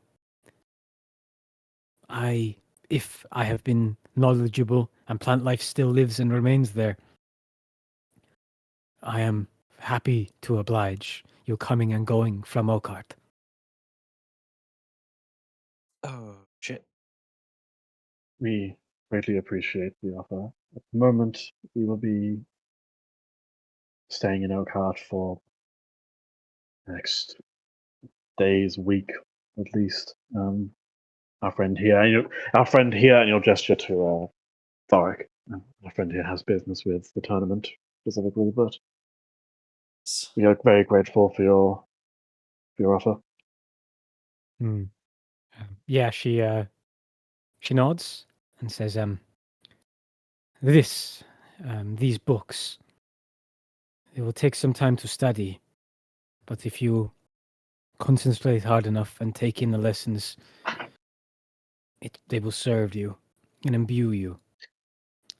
And she pulls out this like a binder rather than a book, like a physical like binder, like someone who's made a book on the road, like various different parchment styles, various different like lengths of page in it. Like it's a bit of a coagulated mess of like books, and she carefully like treating a piece of fissile material, sets it on the table, and it's still like wrapped up like carefully. And she says, "This memoir is the collected thoughts of Pilar Montemeyer, first saint of Thesnir. It tracks his pilgrimage across the world and how to understand the world through his eyes. I'm sure one of you will find benefit from it." And like kind of like leaves there, like, you guys to take. And then the next one she pulls out looks more like a thick King James style Bible, but it's not written with celestial runes. Instead, it's like just general central immune, and it just says training regiment. And she says, "This, I do not know how long it's been here, but it was gifted were brought here by Ryan Brushsage. I believe he is now one of the senior officers within an order to the south. It is details on how to train one body and mind to weather all regions and places within the Concord's borders. And above table, because you guys are going to identify it and ask what these can do, the first book, The Thoughts of Pilar Montemeyer, is a tome of understanding. And the second is a manual of bodily health. Ooh, wait, that's a big one. Yeah. So a tome of understanding. They both are. If you spend, so basically the way the math is, if you spend 48 hours over a period of 6 days, so 16 days for 3, or fewer studying this book's contents and practicing its guidelines, your wisdom increases by 2 to a maximum of 30. The manual then loses magic but regains it in a century. And bodily health does the exact same thing, but it's your constitution that increases by 2. I mean, both of those are kind of good for everyone, really. Yeah. Sorry, what was the first increase again? Plus wisdom. 2 wisdom.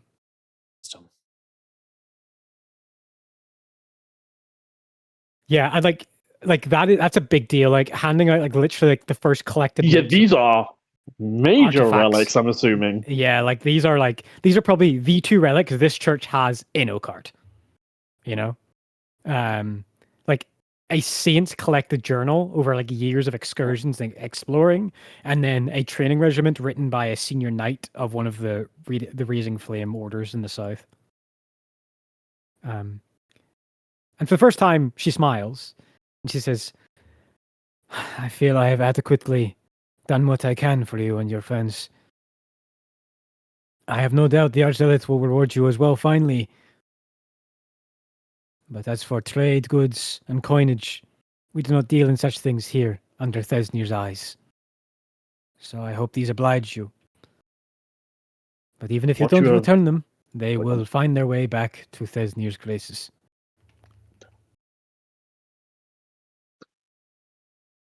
What you have offered as a gift, we do not take lightly.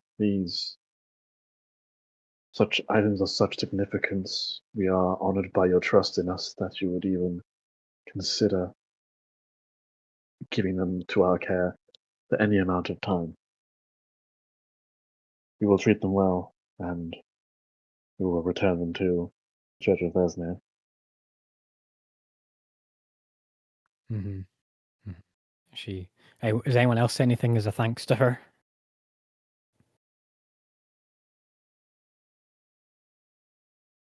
I think Thork no word good. Ow, again. Yeah, I'll follow his lead in battle as well. Yeah. I'm pretty tired, man. Hendrik needs a nap. Yeah, Torko does a similar thing and says thank you in his Vardian accent. The bot's back. I don't know what the fuck is up with it. Anyway. It's trying its best. It's really trying, even though I haven't pressed play on anything. Orly, did you do anything? I'm pretty worn out. I'm hanging on by a thread, so I'd sheepishly bow as well. Yeah. Show of thanks. Thanks to your 20 charisma, you carry so many conversations, Lurnok, because anyone else is too exhausted to do so. 20 charisma, baby. I love the character being more charismatic than I am. So she's got so much to do. She's got to placate people who are worried. She's got to talk with Davy. She's got to, process all this stuff. So she's going to be very busy, but she will make time to see you tomorrow midday. Where do you guys want to go now? Do you want to go back to the Centaur Lodges and rest and long rest? Or at least get a short rest and then long rest? I think that's probably the smart move, to go back to our lodgings and be like, hey, I know we said we'd be gone a while and we're probably covered in blood. We just need a nap. We have been gone only a day and one night, I believe. 2 nights? You have been gone. Let me just double check. The troll attack was on the 18th. You guys left Yeah, you guys left on the 18th early morning. You long rested. Yeah. You guys been gone a day and a bit. Yeah. So you left for the forest on the 17th, and it's not the 19th. Yeah. Oh wow, we made really good time on that actually. Then You did, yeah. You Yeah. did because he That planned traveled back. I bet it would have been another day and a half back. Yep. Yeah, so we weren't sure if we would make the we weren't sure if we made the tournament. And I've been smirking about that since we portaled back. To be honest. Good. Well, Good. you could have died, and then you definitely would have made the tournament. Oh yeah, 100%. We were so very nearly. Yeah. But right. And on the way out, I think they're probably just going to put like the hand on like the dead oak. Hmm. I'm glad we got to it when we did. I'm sorry we did not get to it sooner before all of this. I understand I am overstepping this is not my domain. And apologies if I am overstepping, but I wish all the best for the Hearst and the life within it. And he's just going to drop the last level 1 cure wounds into the oak. I know it's not going to do anything, but yeah, it's symbolic the if thought nothing that else. counts. Yeah. Despite your divine healing and demi-angel powers, there is not to be cured. This tree will eventually be completely consumed by the radiant insectoid, almost locust-like eating it. 4, these trees are corrupted and must go. But with any tree that is failed and turned into lumber or falls in the forest floor, there will be saplings that will come anew. Same with the ruin wood. The forest you destroyed, but you destroyed it for good reason, for a corruption spread from it. And maybe in time, a new forest will grow that will be healthier and more resolute and more able to rebut such infections in the future. And you limp back to the Centaur Lodges. You limp back, heavily injured. Again, it's rained, it's bloody. You get like very strange looks on the path, like imagine someone walking on the street, like a gabble of young lads walking on the street, like just covered in their own blood and armaments. Like it is very much like people like getting out the way. Yeah, go ahead, Hendrik. After we leave that little druid enclave area, I'm just going to cast magic to clean myself of prestidigitation. That's fine. You still have a black eye, and you still have like a bloody nose. Yeah. Hey, Hendrik, would you mind doing it for the Hendrik rest of us, please? Hendrik got lanced as well with the rest of us. So. Yeah. Hendrik, would you mind cleaning the rest of us, please? You'd be so kind. Oh, if you want, sure. I'll clean up. Whoever wants it. Yeah, everybody will get cured slightly. As you start to approach Centaur Lodges, you go to the corner gate and you see that there's smoke out of the fire in the chimney, and there's light inside of your little cottage. Jesus Christ! When you said there was a fire and smoke, I got there's so concerned for a moment. There's smoke on the back cottage where you guys are gifted a sting from the owner of the orphanage. What do you do? God, it's not the bard, is it? You want to make a perception check? I mean, that's probably just going to be. Yeah. See what I mean? Because we did technically say we were going away for a while. She might have let it out. So was it perception? Is it? Yes, please. Yeah. Technically, I told her to tell him that we left. We were just gone. I don't remember what we said as well. You did tell him to tell you to leave. As you peer through the gate, you can hear the faint like drumming, like bum bum bum bum bum, and someone stopping, and like a little bit of a string, like, and like a single voice like muffled inside of the cottage. Okay. Is there anywhere like around us where I could just like drop and sleep? No, it's a street, and then it's a garden. Like, I mean, you could go and stay somewhere else if you wanted to. No, we got a place here. And also, we're all absolutely exhausted. None of us wants to go to sleep. Yeah. So or at the very least, get a nap. All right. Are you guys going into the cottage? Lonoc will knock just in case. You knock. Right. You go through the side gate. You knock. He didn't hear the side gate open. He opens the door, and you see a well-dressed, well-pampered Tame the Impaler, and he looks you up and down. And he goes, "By the gods, You have been so heavily hurt. Come in. Oh, all of you. Oh dear. Oh, by the gods, come in. I've made some tea. Please, please. What happened? What happened to you all?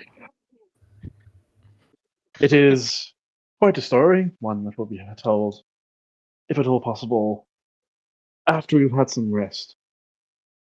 It has been quite a journey, and we want some sleep first. We'll tell you after. Let me just move these, and you see that on each of your beds is a like a long kind of cardboard or I wouldn't say cardboard, but that kind of material box with like a lace bow on all of them, like a different color. Like each color is a different box, and on top of it is a little letter, a sealed letter as well. Our suits. Okay, good. We didn't need to pick those up, but that's handy. He says, these arrived the other day. I was passing by and trying to make conversation with the woman who owns the house across the garden, and she said that these were yours. And I said, well, I'll babysit them because they're quite valuable. So I just put them on your beds. And I've been obviously leaving in the evening, but coming back and waiting for you in the day to say that just try them on. Well, you're not going to want to try them on now because you're filthy. But Hey. Yes. Thank you. We will. Please let us get some rest first. Okay, I will join you again tomorrow. And he goes like a rush to grab like his overcoat and like his instrument and like, like he's doing that thing of like, oh, they actually need to sleep. Like I'm not housing it, I need to go. And he like rushes to like leave quickly and goes again. Best you can like the thing he says this in the frame of the door like just before he leaves. Remember every detail. I'm going to need it. Don't spare. You all fucked up. I need all the detail I can. And he just turns and rushes out the door and slams it. And leaves and goes back out the cottage, grinning because now you guys have more to tell him. So you guys try to turn to Thoric and be like, well, I suppose after the adventure we just had, he will at least have some more evidence or more material to work with to make sure your name goes out far and wide. Yep. But you know what else I want to go far and wide? My body across my bed. That sounds reasonable. Mm-hmm. It's going to go collapse in bed. The armor can come off later. Yeah. You move the boxes to the side. The letter on top is actually not connected to the boxes. It's got a different seal on it. It has the seal of the Church of Nedlin, the Church of Mina, the Church of Audrin, and the Church of Namela, all looped in amongst it. And wax sealed to every individual, to all 5 of you separately. Fantastic. Okay. I faceplant. Okay. Yeah, let's get a short rest in. That'll be at least learn like a short rest. Well, you guys can just click long rest because I imagine you're just going to short rest and long rest, right? But I was going to see how things work because we do have some business to do for that. Yeah, it's like by probably by the time you're back, it's like 4:30 by the time you guys all collapse in your bed. So the sun's still up. So you could short rest if you wanted to. I want to long rest. I'm more than happy to long rest. You guys can do whatever in the evening. Take a short rest. I mean, we. Oh, sorry, hold on. Remind me. What do we have to still do? We've got to deal with whatever these letters are. They're important. They seem important. We've obviously got the definitely not cursed magic sword. That probably wants to be done. I mean, I don't know if Thoric or you, Hendrik, need to have to report anything. I think it'll happen. I don't have to report anything. No, I'm just thinking because if we long rest now, we're all, the weapon. Yeah, that seems the issue. But also, because if we long rest now, we're waking up at, you said it's 4, so we're literally waking up at midnight. Yeah. Oh yeah. Well, I probably won't be doing anything for the rest of the day. Hendrik, you said you would prefer to take the weapon. What about the carpet? Do you want to bring the carpet to get it sanctioned? Yeah, I probably should. Yeah. Yes, I mean I should. Yes. Yeah. So you said you prefer to take it to tier. I'll trust you with that. Yeah. So you go ahead. The work. Are you gonna be doing these the next 2 hours? Apart from existing. Sorry, was that not a rhetorical question?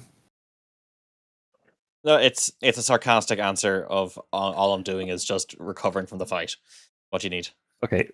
I am deadly injured with 2 very, very, very expensive pieces of equipment on me. I would like some muscle to protect me in the streets. Okay, I already rolled long rest, but I'm. Oh, you already. That's why you're full. Never mind. Sorry, I didn't realize you already rolled. We haven't slept yet. What are you doing? Once we short rest, I'll go with you. Yeah, we'll just count the thorax because he rushed it. He long rested. Thorax out of the running or whatever he wants to do. Because you said you went to his bed and went conk. Sorry. You're right. He did say he fell on his bed. It was just because he said you're okay with everyone long resting. I was like, oh, okay, we're long resting. Sorry. That's all good. Don't worry. I missed You're it. good. You're good. I'm with you. It fits the character so well. Just like conk out.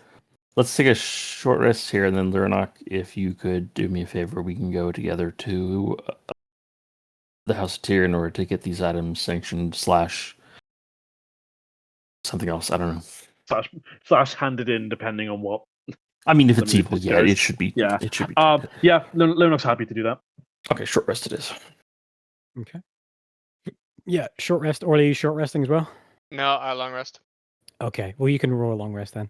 Torko is going to long rest as well because he has fuck all abilities left. Oh, no. Yep, I'm just going to wait until all the dice have been rolled. And then do recover 35 points. Does it automatically? Yeah, automatically. Oh, that's so good. Yeah. And then I can also recover some spells because my... Oh, sugar. Okay. As soon as you click that, right, that's how that works. Yeah.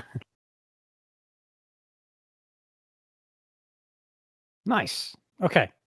Healed, rejuvenated. The two of you strike your way out while the rest of your companions stay within the cottage. It is still running the streets. The streets are getting more quiet. This is coming to the evening. It's an hour past. And where do you want to go? We're into the House of Tyr. You're going to the inner patrol precinct, just up the road from you guys. Yes, sir. Yes, that's like 5-minute walk. Yeah, pretty much. We could have thrown the sword and it would have landed in the patrol precinct. I wonder if actually. Oh, I don't have a measurement thing on this map. I could do that if I wanted to. Anyway, I'm not literally suggesting that would be dangerous. You head to the patrol house. You see the brass shields. You see the precinct house as many times we've been before. And with your truth caller robe, like I would say that you're probably above the station of like going like to the clerk. Like you could probably just like go into like the kind of foyer where the sergeant is or a shield captain would be, and just say like need this appraised by a tier cleric. I need this item cleared for usage. Especially the sword. Okay, so you hand it over. And the huge rug as well, which I imagine Leonard just carried over his shoulder the entire way. Yeah, sure. Happy to. That's needed. Sure. Okay. You wait for 10 minutes, which is usually the length of time it takes to identify something. And no one comes. And then you wait for another 10 minutes. And nobody comes. And another 10 minutes. And at the end of 30 minutes, the same cleric that took it approaches you. Same basic grey robes of Tyr, symbol of the scales on on their chest, a copper dragonborn. And he doesn't have any of the items in his hand. And he says, Truth Caller and Oath Sworn Knight. The items you have handed over have been deemed as suspicious. I am to take testimony of their acquisitions. Okay. They're not more or less going to let Hendrix somewhat take lead here. This is his territory, so.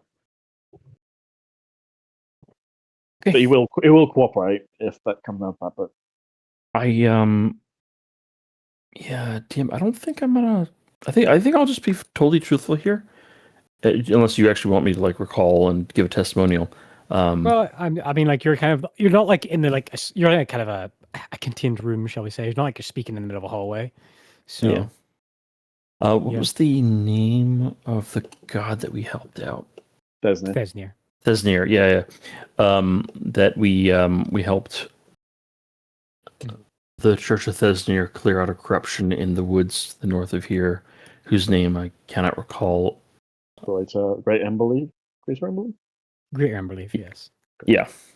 Mm-hmm. There we found an old church of Thesnir, and it had these items there buried. It was a ruined church. It wasn't.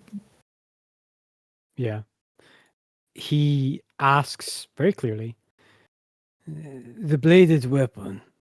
Did you read the inscription? No. I believe one of us was intending to, but he got a feeling from Bahamut to not. From what he actually, it's a good point. Before I say that, sorry, I would have said that, like, yeah. okay, cool, that's fine. I just wanted to double check.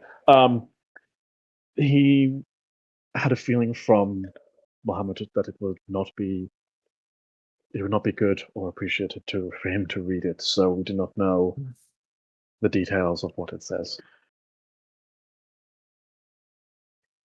Understood. Well, kind of like shrugs. Our usual routine in studying such items would lead us to believe that destruction of them is applicable. Carpet as well? Yes. Well, what has been found for the carpet? The sword, I agree, it made me suspicious, but what's wrong with the carpet? Its origins of magic creation puzzle us. Yeah. It was not made by arcane magic or divine magic. Something we do not understand. And the sword is similar. The sword as well. It's okay. Like, well, I am not a scholar of arcanistry or a deep researcher, but their origins and properties, better safe than sorry, as many a cleric will say. That does somewhat match up with what Torquil was saying. He also said that he had no understanding as to the creation, only that it was different than the two methods that we know about. Would you take it to the Temple of Kinos in order to have it examined by them? If nothing outright negative or evil or sinister has been found with these, and the only thing that is in question is the mode of its creation, then Kinos would be the one to ask about that, right? Make a persuasion check. I'll do you one better, DM. Mm-hmm. No. I still have a little bit of magic left. Uh-huh. Okay, but you're going to be casting this directly in front of someone. I will silently cast it, as my sorcerer ability allows me to do. Uh-huh. Yep, just want to remind you of that. And I will cast Enhance ability on myself. Uh-huh. Gives me advantage on charisma. Yes, sir. Mm-hmm. Persuasion. 3. That was worth it. That was fucking worth it. He says, you only found the items earlier this morning, or today. Yes. Our capabilities in destruction would have to lay at the metal fort anyway. So if you're traveling with the golden intention of making your way to a Kinos church, I don't see any reason why you cannot be trusted to escort them that way yourself. There is not enough bodies in the town to spare, with tourney starting soon. I brought the items here. I'll bring it to Kinos next. I swear. If they're evil, they'll be destroyed. And he nods and he leaves. And after a few more minutes, he returns the sword to you, like wrapped in blanket, like so you can't reach Yeah. it. And He drops it in the sack I'm holding. Yeah, and then the huge carpet is metal container, metal cylinder. Ooh, be glad you passed that persuasion check. Otherwise, that magic items would have been destroyed and taken off you. Anyway, one of them will kind of want to be destroyed, so. Aye, you're right. The carpets we're somewhat interested in, but. Yeah, Leonok will again let Hendrik more or less take the lead here. Yeah, and you have the items returned to you, and you can leave. Okay, let's bring, how far away is the Kinos temple? When he said Metalford, he was referring to the capital. Yeah, okay, It's a really district far in away. the capital. Yeah, Oh. I got that impression that there's nothing here. There is not interesting. holy divine lava burning to destroy these items here. No. Okay. Okay. Yeah, let's head back there, Knock. We'll just keep the bag, the sword in a sack, and then the carpet. It doesn't give me the fear that this thing does. Although I might just be paranoid. No. Right. Let's head I do back. not know about the carpet, but I do not like the idea of carrying this blade with us. That one, I believe, probably. Well, it's wrapped in a cloth and in a Should be. bag. If it's evil, it's not going to be as dangerous in here. Okay. Well, You good to head back? yeah. Okay. Then yeah, we'll just head back to him. Okay. You guys head back, and you guys can long rest with your compatriots now if you want Okay, to. good. Also, just before that, Leonard would. Actually, this is me asking it as to the DM. Leonard would like to read the letter, but if there's a reason like you want us to do it all at the same time, No. Leonard is happy to wait or anything like that. So if you read the letter as you crack it open, break the seal of the four churches, it is a letter of acceptance of entry into the tourney of celestial patronage and valor. Okay. Oh, that's right. We didn't get formally accepted, did we, before? This is your letter of acceptance. That would have been really embarrassing if we didn't get accepted. Yeah. With instruction to be at the Ellerhen Palace mid-morning on the 24th of Bralin, or the 10th day of the second week. Ellahan. That In wasn't Crown's Crest. That's the that's- massive palace in Crown's Crest. that wasn't where we were before. We were somewhere else. No, you were at a much smaller manor, Hazelvale. Hazel Valley. Yes, there it is. Okay, that's fine. Yep. Oh God, we're gonna have to pay to get up there again, guys. Uh, Just think of the prize money. Think of the prize money. Yeah, with okay, that's directions to enter, and then a brief motif of like the first day will be a challenge of Nedlin. Challenge of Nedlin. Does it Before say we end the what day- the actual challenge Yes. is, or does it just say It just says that church. Okay, that's fine. We're going to ask Kendrick. I just wanted to hopefully quick. Once we get back, Leonok gets sorted out, and we store the rug and I'll put the sword underneath my mattress, I guess, without telling anyone. I'm gonna head. What could go wrong? Just make sure you don't put your hand down on the mattress too hard.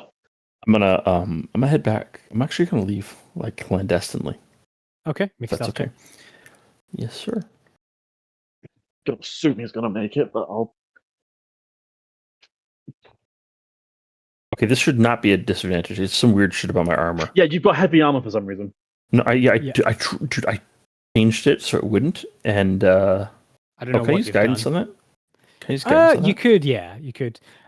With a 9 though, and plus 11.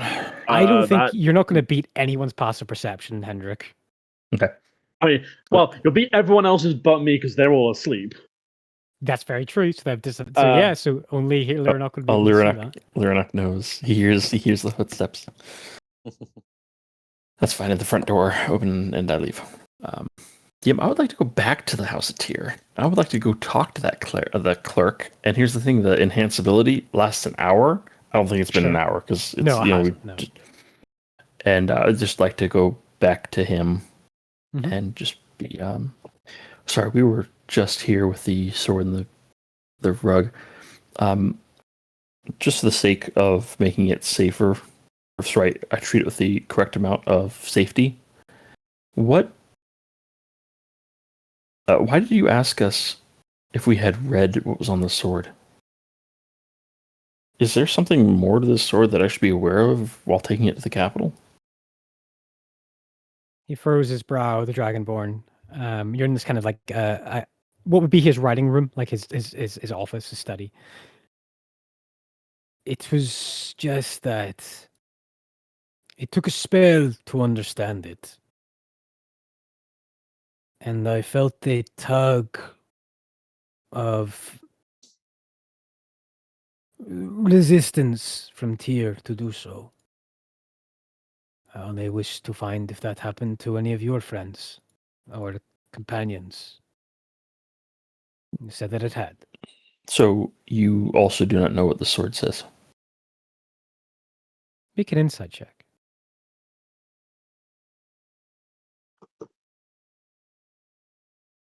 7, sir. Totally knows what the sword says.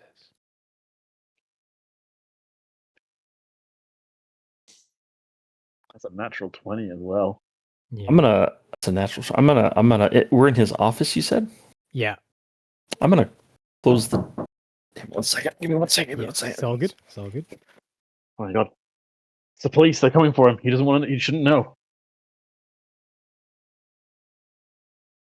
I'm going to turn around. I'm going to close the door. And okay, let me close the door in real life too. Yeah. There we go. And I'm just going to.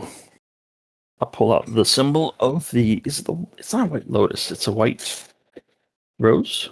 The white rose. Yeah. The two petals. Yeah. Yes, and I will just pull that out and ask him. Do you know what this symbol means? With your similar insight check. No, truth caller. I don't. It means that I answer to the highest people of our order.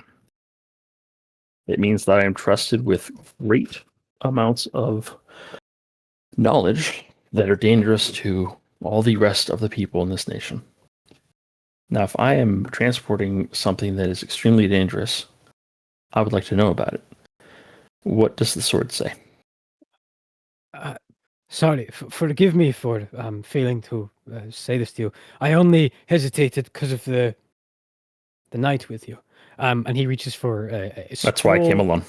Yeah, he reaches for a scroll and unfurls it. And in Celestial, he has written like what is the best like approximation of it. Yeah, I'd like you not to tell us. I'd like you to message me. There you go. Yeah. So that no one there we knows. go. There you go. Again, I just love the fact that he was doing all this secret thing. He could have just asked Lerno to leave the room. Totally unnecessary. Yes, but extra is what. This is what the text across the blade says. If found, return to. Oh my god, how ominous!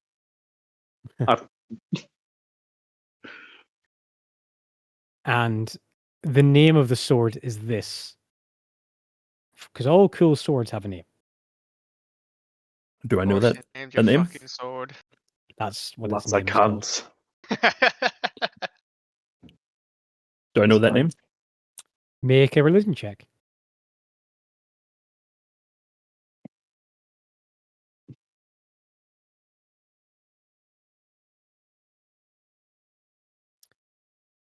$20. Hendrik rolls so fucking well, guys. He does. No, you've never heard that name before in your life. Okay.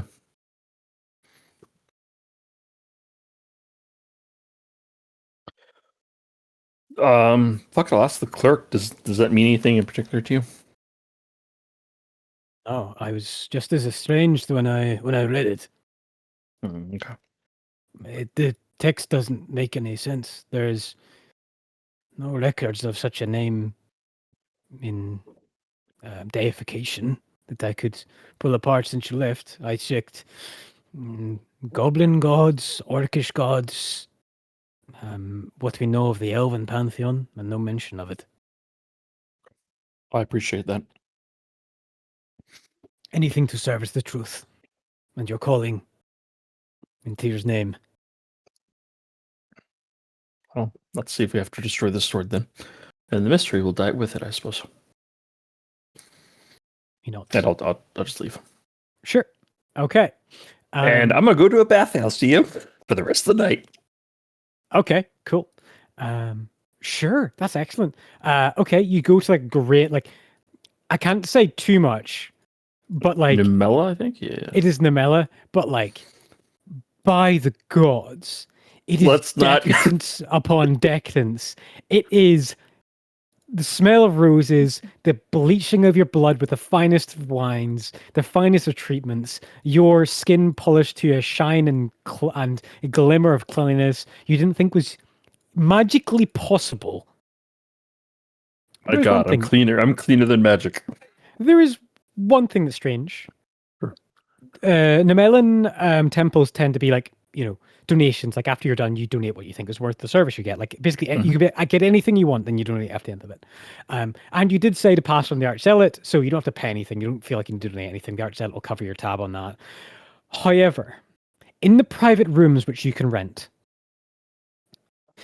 there is a person guarding a door, which is barricaded and closed. And you would know that in Nemelan temples, no one, not even the clerics, not even the acolytes, not even the aspirants, are allowed to be armed. But there is a guard standing over a locked door, a barred locked door, wearing a symbol, which you recognize, of a kopesh and a winged corvid feather. And he is armed. He has 2 short swords on his belt loop, and he's standing sentry over this locked door. And it's not like you walk past him, like you just kind of notice it with your passive perception. You notice, like, when I was going up the stair to get my back massage, I noticed there was a door that was locked off. Like, almost the entire floor is locked off, and that door is locked, and there's a guard at it. And the door was, like, barred, like, locked, like, barricaded in, so you can't get into it. I don't think that it's probably fine. Numella is not a god of crime. No, not at all. I mean, Yeah. depends. I'll think about this later. Right now, it's relaxed. Sure. Yeah, I would definitely be like the first time in your life you've ever seen a weapon in a Nemelan temple that isn't in like the armory room. Yeah. Okay. That's good. All right. Everyone may click the long rest button and you can all long rest. Yay.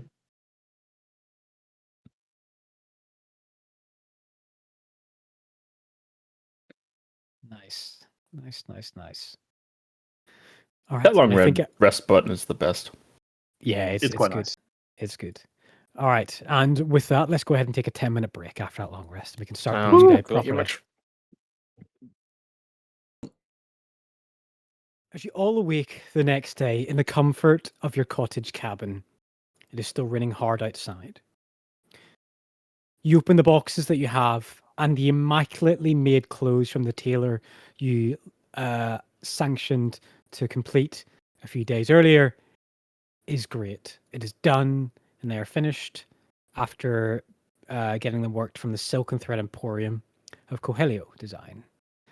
And if you guys want to, it was a long time ago, but whatever way you want your character to look, how perfect, how petite, how absolutely fan-dabby-dozy your outfits look in your head is how true to life they have appeared and been built. And they fit well. They fit brilliantly.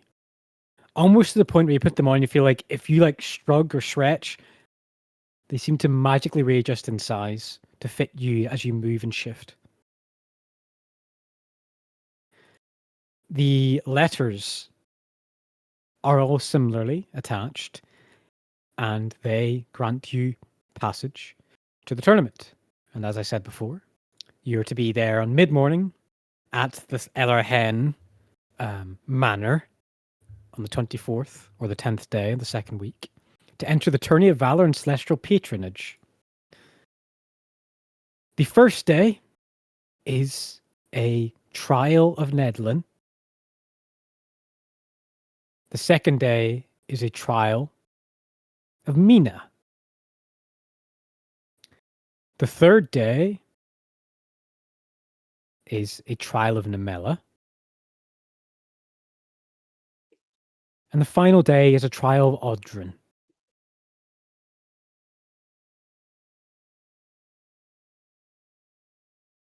Okay. And as you Can I go, just check something? Because yeah. on the calendar, it is the first challenge is on Yeah. the second day. What? That makes sense.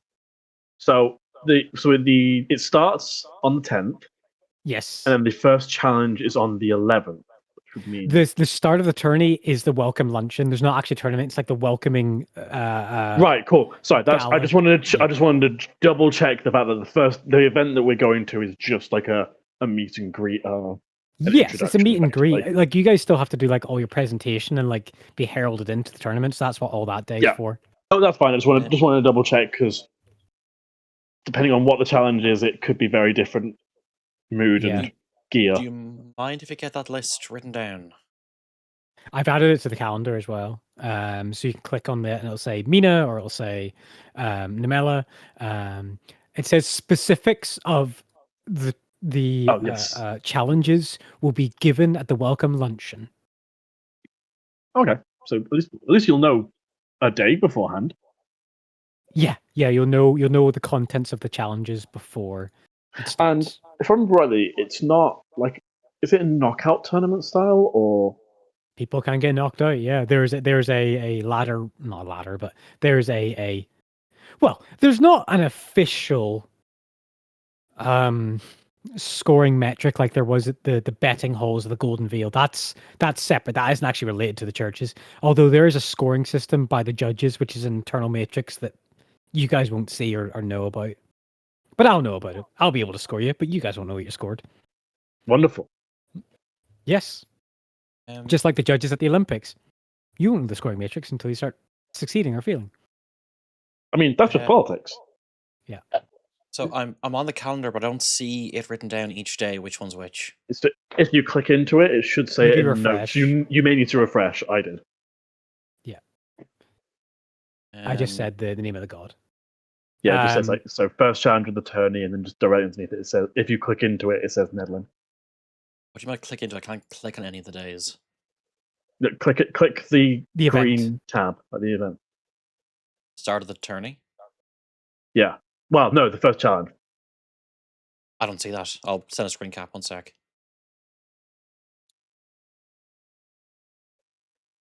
There, D&D. Oh, that's strange. Oh, you need to scroll to the right, mate. You need to, you've only got go to the right. Oh, okay. I see now. Yep. Cool. Thank you. Have you been missing days this entire time, like missing the weekend? I always use half my monitor for web browsing, not my full monitor. Oh, that's right. Yeah, your screen is cursed. I don't know how you play. Fair enough. Yeah, so that's that figured out. So you guys all have your invites, you have your outfits, and you're asked to come to the Hall of the Zealot midday today to present yourself in front of the Archzealot for reward, for whatever. You're not sure. Well, we were told to dress well, so good a time as any to have a trial for our new outfits. Very much so. What does your outfit look like, Yarnock, if you'd be so courteous to describe us what the outfit is? So Yarnock's actually doesn't look too fancy. His is quite a humble. It's more or less not like a full robe, but so it's actually kind of similar to what he wears normally, but just without the plate armor on top. So it would be, I guess, similar to more like a tabard. Mm-hmm. Where it just sort of covers the actual torso and then goes down into the, again, I don't know what to call it, not the skirt, but you know what I mean, like the overhang, into that, where it's just like a very well made, well tailored version of that, because he doesn't want it to look too ostentatious, too fancy. It's just very, very nicely made. It's competence done well. It's just in a very light blue with some like green, or like a very emerald greenish detailing to it. Awesome. And any embroidery, any symbols on it, or just basic, no stitching on it? Just would he? No, he'd have it relatively plain. The symbols are for more him, more personal, so he doesn't necessarily want them out on everything. Okay. And Orly, what does your outfit look like? So it's a rich chestnut brown coat, trousers, and it's kind of woven to show subtle luxury. It's also accompanied with a forest green waistcoat underneath. The way like a floral pattern embroidered in it, which kind of represents like creeping ivy through like a shaded wood. And then yeah, just like polished brass buttons and yeah, just a snug fit. Awesome. I love it. And Thoric? His is like the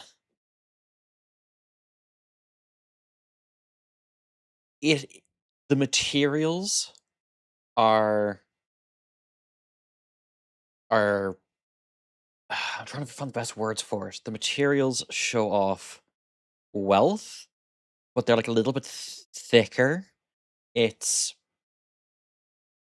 the colors are like a black and a gold. Mhm.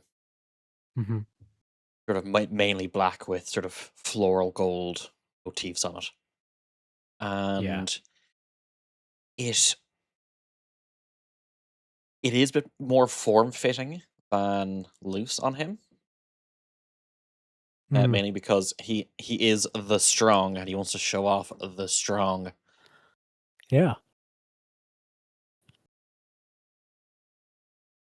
I love it. I'm trying to I don't have the words to describe what's in my head. That's fine. You can write a description to let the other players know later if you want. And Hendrik, I think you just use your chameleon jerkin to just like turn whatever you want it to do as fancy or as I mean, I did post the picture, and I have to abide by the meme now. Yeah. I mean, you don't, but you can change it in an instant if you want to take in the magic action. So you guys all look regal and dapper and professional. So for anyone who's wearing an outfit made by the Kahlo design, your AC is 11 plus your dex bonus just at the minute, since you're not wearing armor. Oh dear. Oh, that's fantastic. I don't have to change anything. So off Gambison, off that. I still get to wear my armor, right? Yeah, you still get to wear it because you've got your chameleon Like thing that just choose whatever you want. 11. Cool. Oh, Yeah, I don't get advantage for stealth checks. I'm just realizing the additional things my armor gives me. Yes, and you also have that you negate any 6 piercing damage. Yeah. Fuck. Damn, yeah, okay. Well, hopefully we don't fight in this. We'll see. I don't like that. So, you guys want to walk through town, correct? I'm afraid now. And go to the Hall of the Archzealot. Can we hire a what do you call it? Like a carriage? Carriage. You could hire a carriage, absolutely, if you wanted to take you to the Hall of the Zealot. Yeah, I think that's probably a better idea. Sure. No, that'll be fine. I'll pay for it. Go on. Okay. You play 35 gold pieces. Yes, sir. How many gold pieces are in the platinum again? 10 to 1. 10 to 1. Thank you much, sir. So you can play 3 platinum and 5 gold. Done. Excellent. You hire a decent travel paced carriage driver. It's obviously not as audacious or ridiculous as the carriage that Tim hired for you guys. Oh, yeah. Nor as comfortable, but still, like, you guys go through the motions of like traveling and going around. And while you're traveling to the Hall of the Zealot, do you guys talk about anything? You discussing what's been going on, or just sit comfortably and take in the sights of the city? I don't know. Thoric is feeling very strange not being in armor. Like armor is his obviously regular fiddling clothes. with your cuffs. and Yeah. like kind of straining against it. Yeah. I feel very exposed. There is one thing that's been on my mind as well as Orly's, just because just of the mention of another voice trying to contact the druid, or rather the cleric, and trying to it's another case of puppeteering that has happened in the northwest now, as well as the east, where the tribes and stuff like that. And just it's just a motion of concern. Orly will just kind of like raise whilst we're in the carriage, and I know we don't really know a lot about it, but perhaps if we could look into it, maybe. I don't know how well we could discover, but it Unfortunately, might I pertain don't. to larger forces. I don't know. Perhaps, but I don't really know how we would. It's the only link we have was that it just spoke to Theodora, but beyond that, we don't have any real knowledge. From what they said, it was decrying the bond of nature and civilization that Thesnay represents, but there will always be enemies to the gods. It could really be any number of them, unless there's a specific.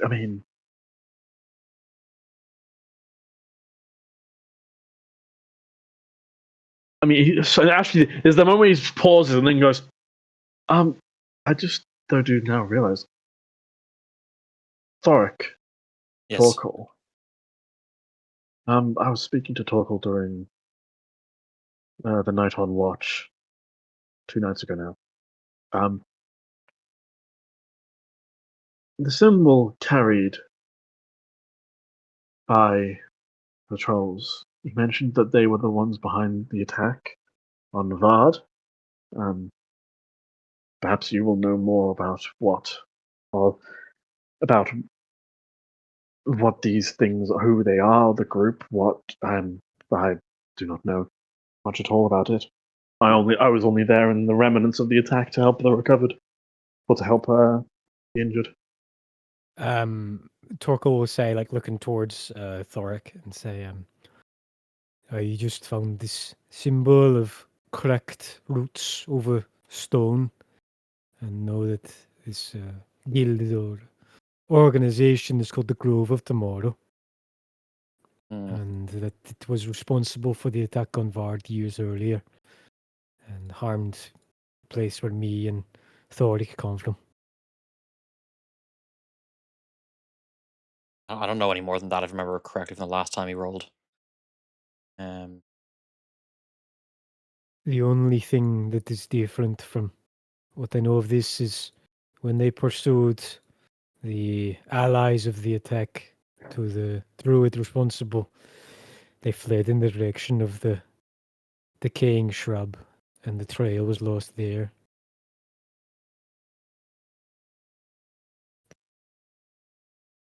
No. Here, that's the first time Orly's hearing about that.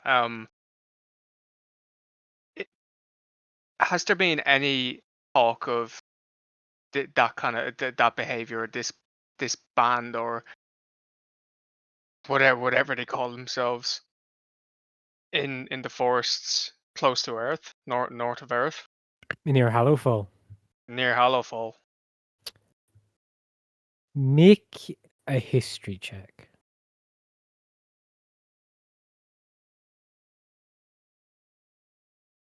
There's history.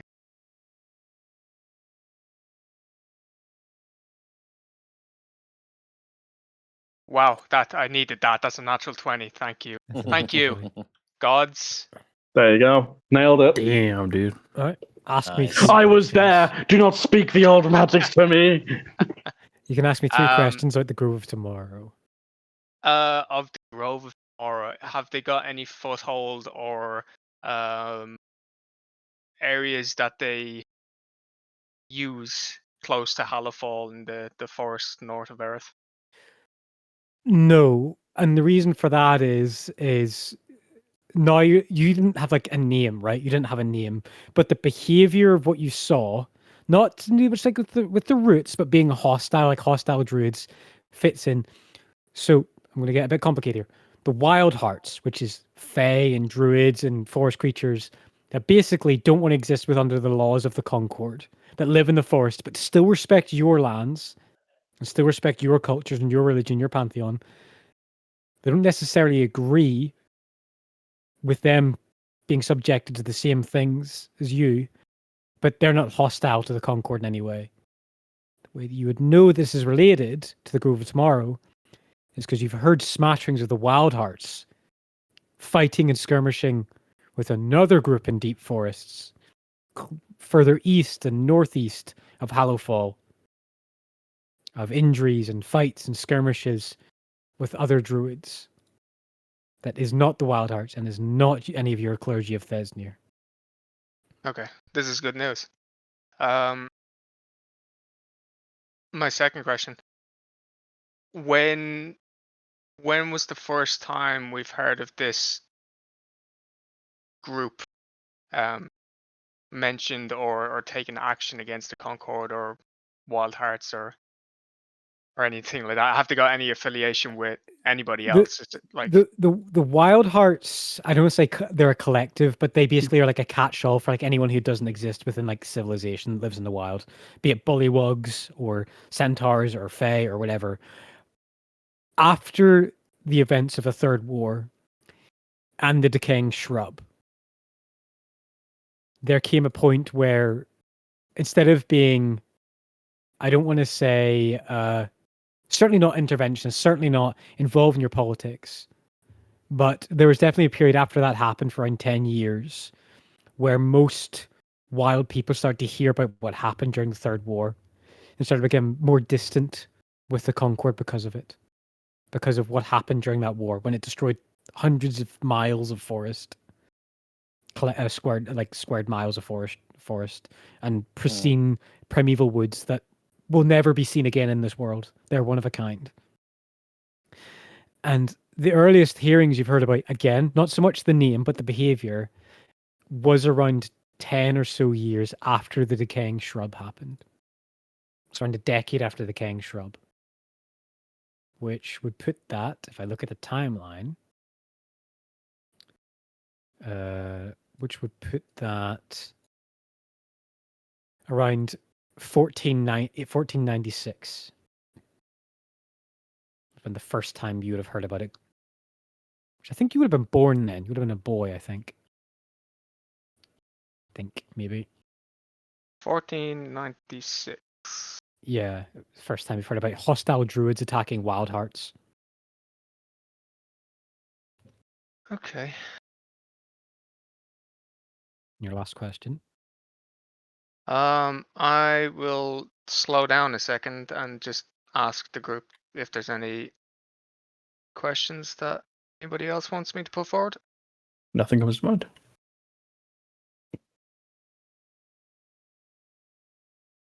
Maybe just a better understanding on like their beliefs, like what is it that what is their doctrine, if we know it? We might not. Yeah, or goals. Yeah, something like that. Like, are they Um, are they just attacking out, or they actually have a reason, a purpose to it? Okay. Okay. Well, that's split between. So my question was going to be any notable figures or names of the group. I think maybe goals would Mhm. help a little bit better, perhaps, because even Sure. if we get a notable name, it doesn't mean we can exactly easily reach out. So yeah, we'll go with goals or doctrine of this break off splinter. Sure. What you would know, and this is like secondhand, third hand.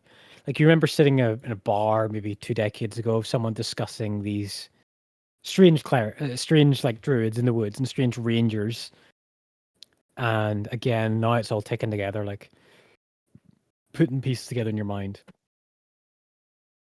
And their ideology or idea is that they seem to believe in earnest of the Book of Tyr of Denouement, Tyr's final book. It is your pantheon's book of revelations.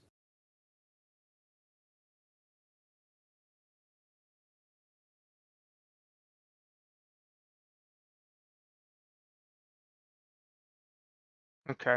So, and what to bring it about? Just that they seem to believe that Denouement, the final book of Tyr, is close at hand. You know, for the people that are religiously inept and have absolutely no knowledge on what you're referring, like exactly what you're referring to when you say it's the Book of Judgment. The What is this? apocalypse is nigh. Ah, okay, thank you. I will ask though, because I don't understand. I don't know what the word denouement is. Denouement is the final part of a play, film, or narrative. Wow. When- Okay. Cool. When the Good to know. strands of the plot are drawn together and matters are explained or resolved. As such a book would be named by Tyr, who sacrificed his eyes to see all of time and space, and it in perpetuity. Such is the title of his final book. The last book of his celestial literary. And Okay. like it's not extremely popular book because books about the end of the world aren't very popular. People don't really want to read them. Although I would like Leonok to roll me an intelligence check, please. Oh, okay. So, sorry, what was that? Just intelligence check, was it? Just an intelligence check, please. Uh, And I'm going to make Torkel roll it as well in his character sheet to roll an intelligence check as well. that's a natural one. No. Fuck it, Ooh. inspiration. Yep. Okay. Come on, natural one. It literally cannot get worse. I mean, it's 5 times as good, but it's still bad. That's amazingly bad. I'm bringing up Torkel's character sheet. Yeah, well, screw you guys. Did you get in? How do you want to do this? That's what I thought. Yo, I got so defensive. Well, I mean, Orly could have had it if you took that unicorn horn as a. I don't want to hear anything else about this unicorn bit. Okay. Thank you, darling. Thank you. I'm gonna roll for him. Oh wow.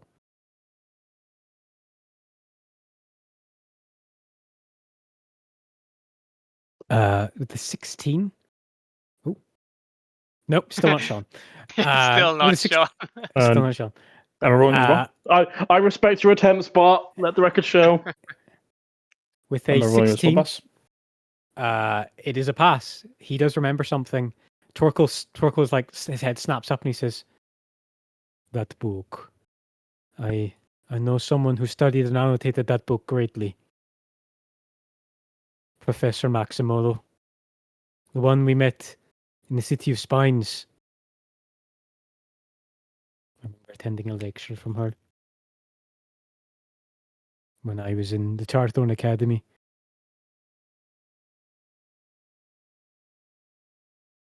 I think she gave this controversial take about the book, and that is what lost her lecturing duties at the academy." Rightly, yes, there was.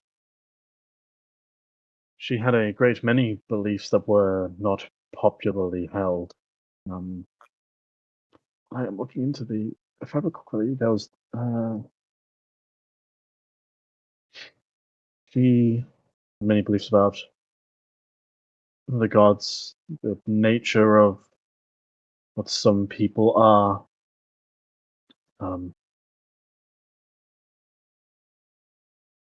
But how does she tie? How well does she tie into this? I don't know. But this book seems to be venerated by the Grove of Tomorrow. And it is a end times title. It prescribes what will happen at the end of civilization and the world. I'm not too familiar with it. Tyr is more your calling, Hendrik. Have you ever sat down and read it cover to cover or annotated it, Hendrik? Do you want me to roll something to see if I have, or you can roll a history check or a religion check, your choice. I'll do religion. I'm actually decent at that one. You can ask me 2 questions about the Book of Denouement.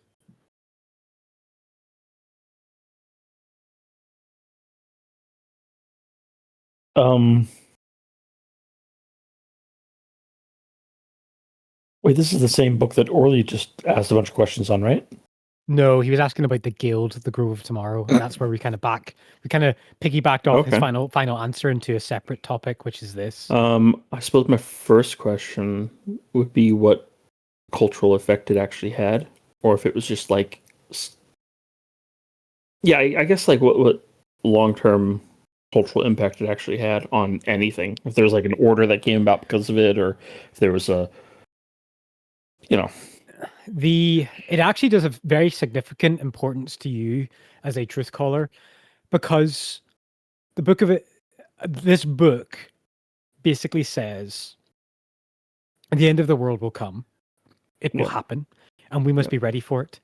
And it is one of the great inspirations for splitting the Tyr church from people who dispatch justice or sentence and inquisitize justice and search it out and do this kind of searching. And that's where the Order of the Truth Calling was founded, as a martial wing, to always protect people, to protect the church, to protect Tyr and the lessons of the law of the land, to be ready, to keep society settled, so that not if, but when this happens, that there will be a settled, civilized, law-abiding society that can weather it. At least that is the idea behind the splitting of the martial wing of your church to the more practical, academic, justice fulfilling side of your church. Okay. Now this is technically a question, but it's not one of my questions because it's a really simple question. How long ago was this book written again? It was written at the dawn of your civilization, so okay. During the cleansing of Erith, is when all these holy books, the books of Namela, the books of Vela, the books of Tyr, were all written by dozens of different journals and artists. Sorry, not journalists, and by different writers, but they're all prescribed as being like the embodiment of Tyr. Like, they're not prescribed to. It's not like we have books of John and books of Peter, and it's like this is Tyr's words that I'm manifesting through me and writing on a piece of paper.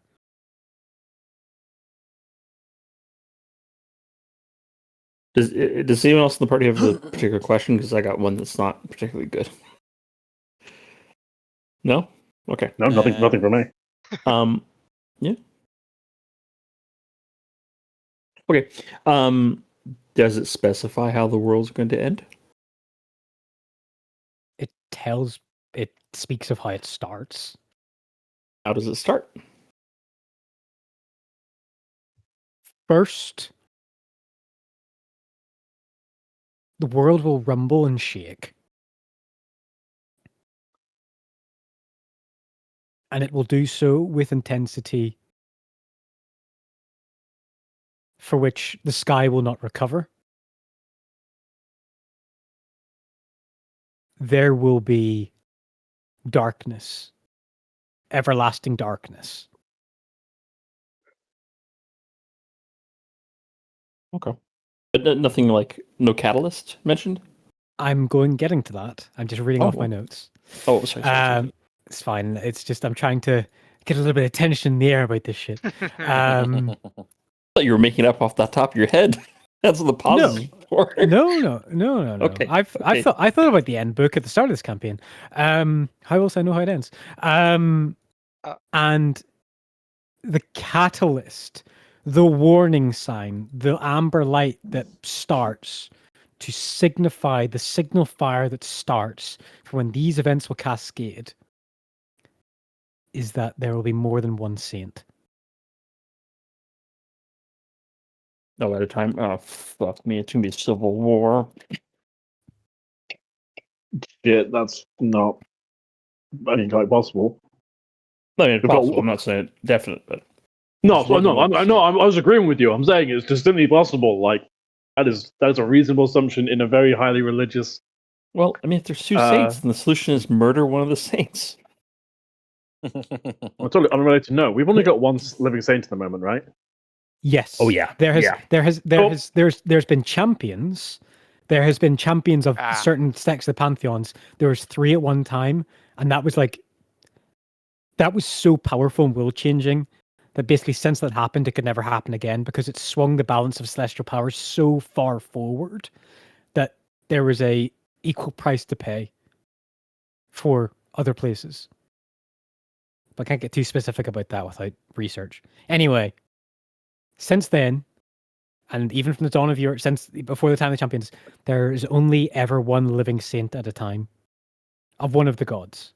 Is that a church thing or is that a god thing? Like, if does the god make this person into a saint and it's very obvious to everyone, or is it like Yes, a church? it is like Okay. a walking demigod.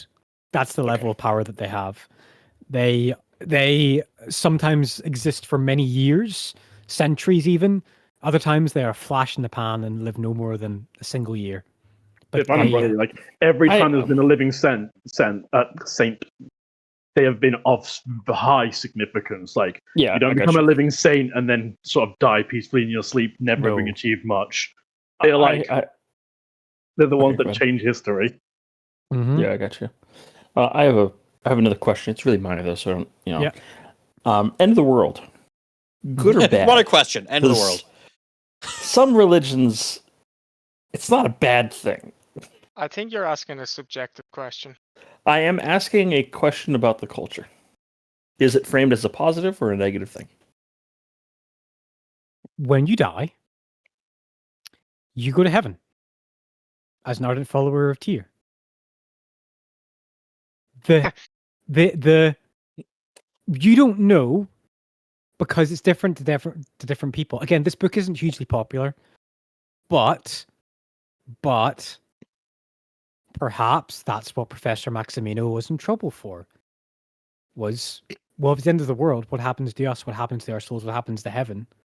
And maybe I'm just hypothesizing, like as a GM to you for to get some critical thinking skills going. Like, what would that mean to a civilization where heaven is almost guaranteed when you die as being a follower of one of the gods? Like, if it's the end of the world, what does that mean for that religion? What does it mean for heaven? What does it mean? The end of the material world. That's what the book seems to speak of. How it affects so the material plane. Heaven will be fine then, probably, hopefully. Yeah.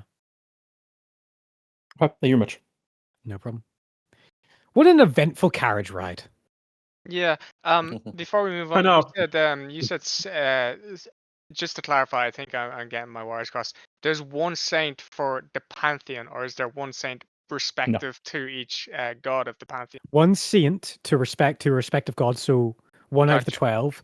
But during the champions, there was a champion of the nature gods. There's a champion of the ideal gods and a champion of the family gods at the same time. Because the things were so bad in the Concord, your civilization almost got snuffed out like a small burning candle, and that boost of divine power stopped that from happening and allowed you to propel to be arguably the greatest civilization that's ever existed in the northern continent, as you are now. Okay, so we have one saint in total. Do we know who this? You asking out of kind of roll a religion know? check. Roll a religion check. Oh, sure. 1 sec. Is it? God, I'm gonna say It's a DC 5. Nedlin DC. I know who it is. Yeah, I think I've just forgotten. Where is Nedlin or Baldres? No, it's a woman. 8. You would know that is the Saint of Audrin. She is known as the Phantom Blade. Right. Okay. I was forgetting Audrin exists. She lose one piety for Audrin. She came to sainthood during the ruin of the decaying shrub. Are saint lifespans extended, or do they live normal human lives? No, very much extended. Again, it depends. They've never died of old age. They've always Like died it's in service of the Marine. pantheon. They've always died in service of the people.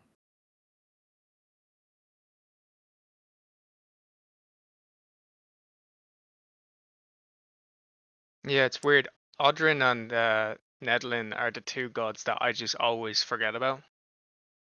I mean, they're not as like reverential to you, like, because Nedlin is the god of civilization, basically, and civilization like ticks over. Like, it's not like you can like there is like embodiments and statues of her, and Odrin is a god of like martial combat, honor, Soldiers. chivalry, combat. So it's like unless you're like a knight or a soldier, you don't really get a chance to superly relate to that. I imagine Odrin's quite popular among the knights and the soldiers and the army. very much I think it's keep mixing up Odrin and Boldre.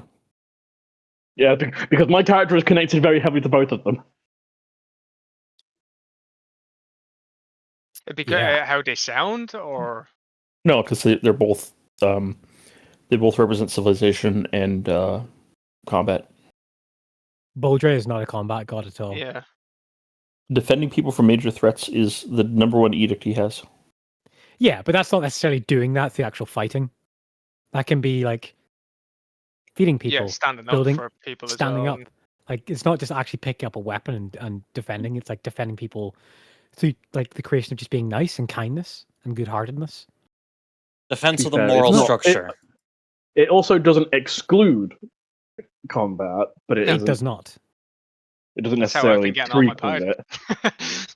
I mean, if you're playing a different rule system and there's no combat involved, you'd still get points of piety for being nice to people and treating strangers with kindness. You're playing a non-combat role-playing game, but that's fucking boring. So Whoa. Odrin Whoa. and Nedlin are both combat focused. yeah, if Audrin's the sword, Nedlin's the shield. Okay, that's a good way to think about it. Thank you very much. Thank you. That helps me as well. That helps a lot. Yeah. Yeah, so Odin is all about like, you go out and you purge the evil. You got to be offensive with it, and Nedlin's no. Make sure everything is make sure the city is still standing. You stopped the good from being purged. Yes. Yeah. I mean, Nedlin would be described as like the super matrix, which like one of the big duties of the Nedlin Church is being like the bureaucrat of civilization. Doesn't just work because of leaders or rulers or laws. All those things need to commingle and exist together. So Nedlin clerics, The god of tend to spreadsheets. pretty much, they are the god. They're the god of Rubuti Gilliman. They function as pretty much like, do we have a sewer system this time? Do we have enough grain harvested this winter to survive? Like all this stuff, and I don't want to say they set the pace, but the Nedlin Church is very much like on the case of the other 11 churches being like, all right, Kinos, you need to get working on this. God, they play EVE Online to relax as well, I bet. I mean, it's nearly always the chairperson of the Golden Council, although it does revolve. Nearly always, it is a Nedlin Hierophant is the chairperson for the Golden Council, because that's just like what they do. They're the best at dividing tasks to one another. They are divinely gifted with logistics. Yes, they are. Okay, we've chatted a lot about a lot of stuff now, to be honest. 3 different kind of instances of schools of thought. I have one further thing just for this conversation along the carriage ride, and that is the notion of this break off sect following this book of Revelations or whatever. And like my main issue with it is like they like, especially with Wild Hearts and stuff like that, they would like, if they were to follow any of the pantheon, it would be those of the wild, like Thesnir and Talos and Arius, is it? Arius, the god of life Arius. and sunlight. Yeah. Yeah, but those 3 don't have a heaven, right? Or am I wrong? Don't they? They exist on the material plane. They refuse to enter heaven because they're nature gods. They didn't enter heaven with the that's other what it 9. was. Exactly. So I suppose, well, we've already asked our questions, I suppose, but like if common sense could reach far enough for this question, I suppose, would those sect follow one of the three nature gods, or would it be just none of the pantheon? Well, I got. here's the thing, right? I wasn't going to get to this, but I actually feel like this is important to clear up now because this is the carriage ride for the fucking whiteboard, right? It is your Bastion turn. It is the Silt Slice Bastion turn.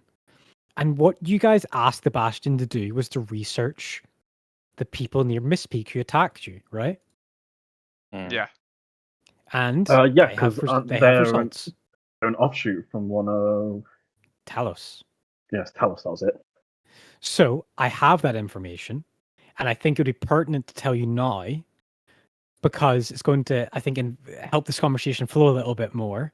And also, I was going to tell you when you got back from the Archzealot, but it's basically like your cleric, like your librarian has hired a celestial to just deliver a note to you guys, and this is what's in the note. This is the research we can, Sick. because it's like I'm not going to be like you guys have to travel back to get your Bastion orders and find out. Yeah. Anyway, so what the three accurate pieces of information they have found out about the people who attacked you, about the people who took the Archzealot's brother, is they call themselves Salt Walkers.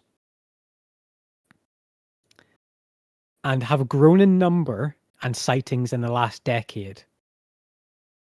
And most believe them to be an ill omen of Talos. Oh no. What was it? Sorry, Salt Walkers? Salt Walkers, yeah. Okay. That's the first accurate piece of information. The second is that these devout followers are the direct descendants to the culprits of the Silt Slice massacre. Yeah, that tracks. Yeah, tracks. I mean, we knew they were going to be somewhat like descended, whether it was biologically or ideologically, but so they are like actual biological descendants of it, or perhaps, or ideological descendants. That much isn't known if they're literally the children of such and such. Sorry, I wasn't sure when you were saying they were direct descendants. Ideological direct descendants. For the people who would attack like a castle with Templars and kill them all except for one. Anyway, the final, arguably the scariest part of what they know about the Salt Walkers is that those that are able to leave the cult and rejoin society is that they believe that Talos is the greatest god of all, that other gods should fear him and crown him king of Koresh, which is the name of the material plane. It is only by the god of destruction's humility that he has not taken over the pantheon, and his trust, or perhaps, how would you put it? I'm trying to think of the word. I'll get to that in a minute. Faith in his siblings, but they wouldn't call the other gods Talos siblings. I would say maybe his the other ones. The other gods. It is only by the god of destruction's humility that he has not taken over the pantheon, and his trust of lesser siblings that the Everstorm only lasts a month. The cult sees anyone who shelters within city walls or caves during the Everstorm period that they are cowards and they should face his divine will. And the place that they hate and loathe the most is Breakwater, as the wall that constructed around the city was made by storm giants and the Druid Council of the Old City that protects fleets of merchant and navy power and the residents from the storms completely.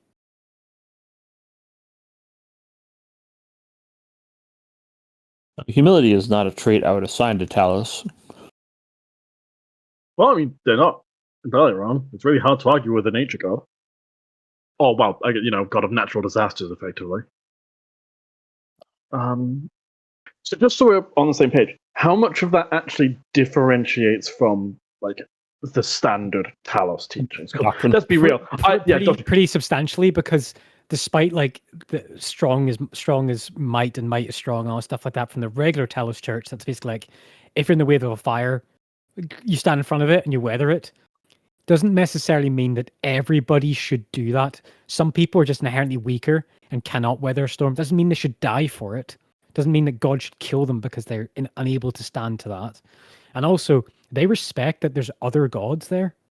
Like the Talos Church is not like a collected clergy as the other 11. Like it is very much like the titles, the responsibilities, the day-to-day monitoring is like an individual, if not clustered case by case basis and region to region. It does not have a centrified bureaucratic church like the other 11 churches.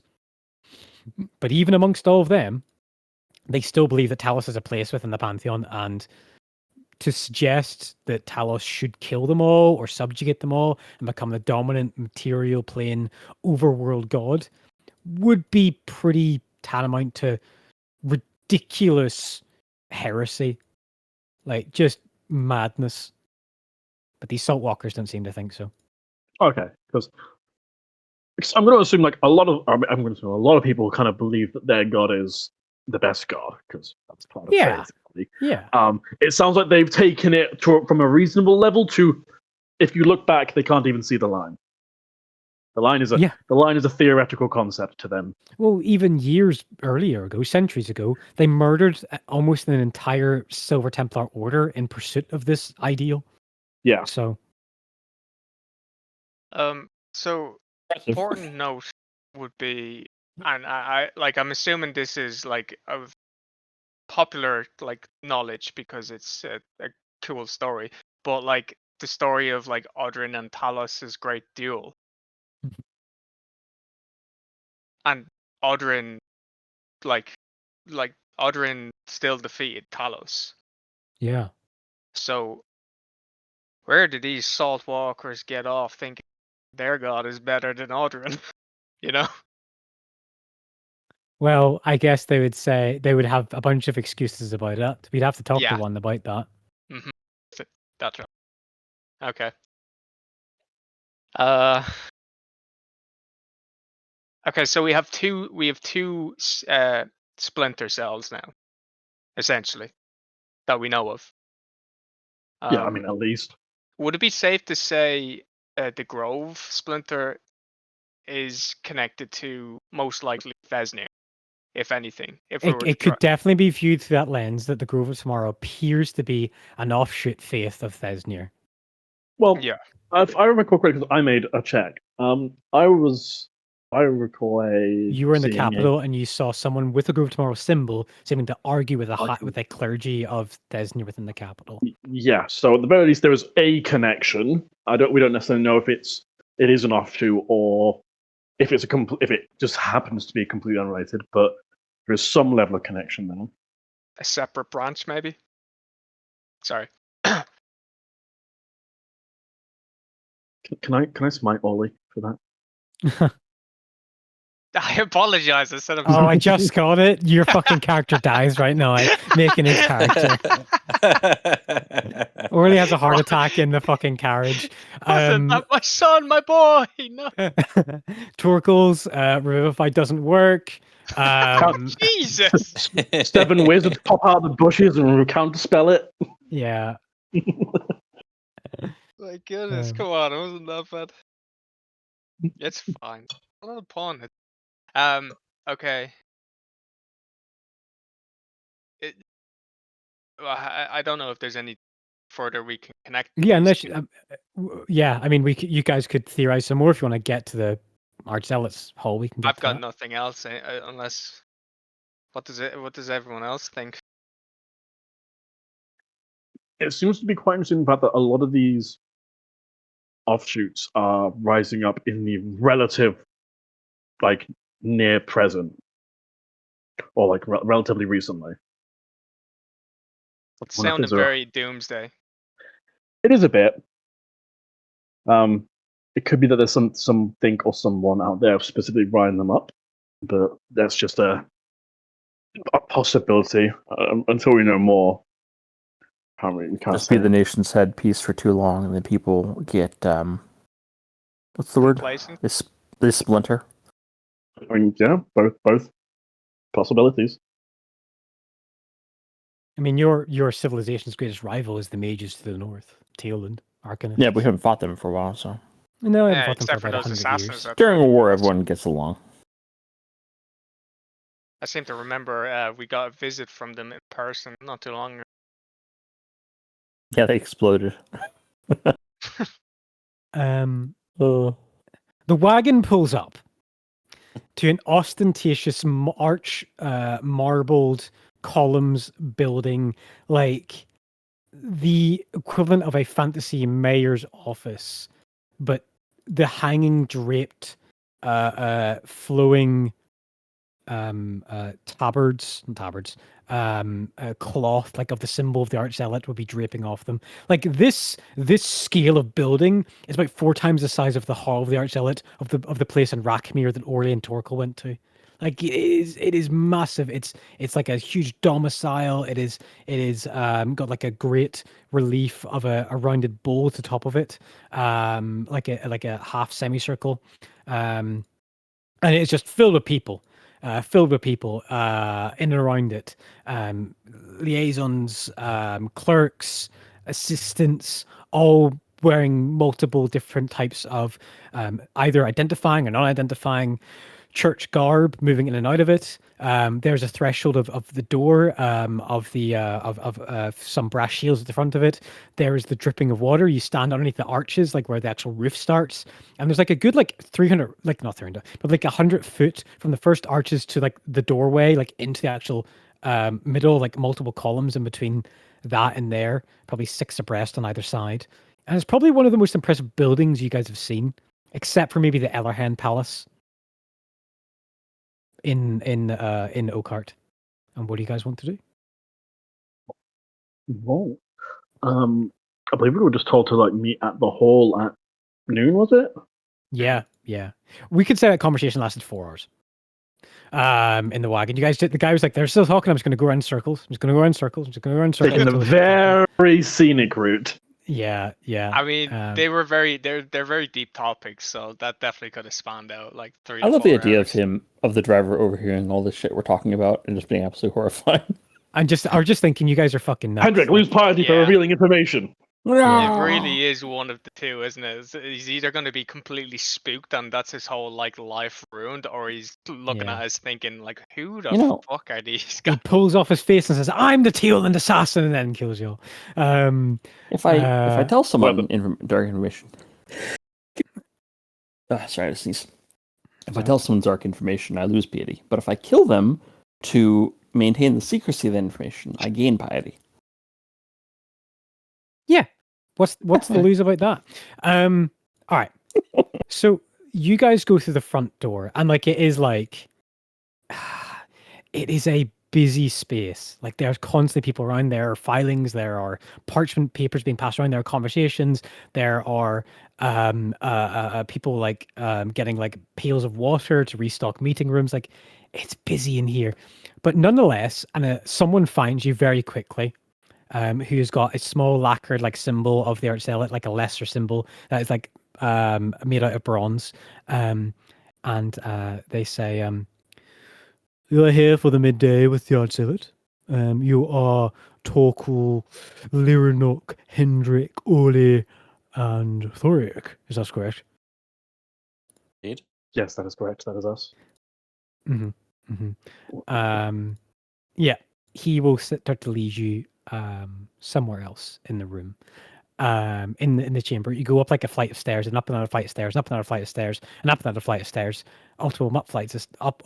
past multiple guards controlling checkpoints, controlling stairwells, brass shields, until there is a line of around 10 brass shields side to side, looking across from each other in a hallway, and there is a huge like double oak door covered in like carved golden ivory on the door, and the assistant goes to walk forward to the door, and they push both sides open, and as it opens, you see a decadent room. It is covered in fine decorations, rare pieces of art, marble statues of beasts of this region. There's a canapé champagne flute table directly in the middle of the room, and there's around 12 people or so in this room, with the Archzealot being notably one, and she is talking with another noble appearing person. She has her hair like kind of semi-covered again. Her halfling features are accentuated by her makeup. And as you guys enter in, there's a kind of a brisk pause in whatever conversations people are having, and the art zealot claps with her hands very quietly, like tap tap, and she says, "Fine, faithful sirs and madams, these are our invited guests." And there's a few tips of heads and nods and the people smiling at you. And she says, "Please have something to drink and eat." Gestures towards the table. Yep, food. Yep, sure. Let's go. Well, that's mostly pretty much going to go with Thug, and try and control his eating because they need to be in polite company. Like, no, I'm you can't very just polite. stuff your face. Yeah. Eat.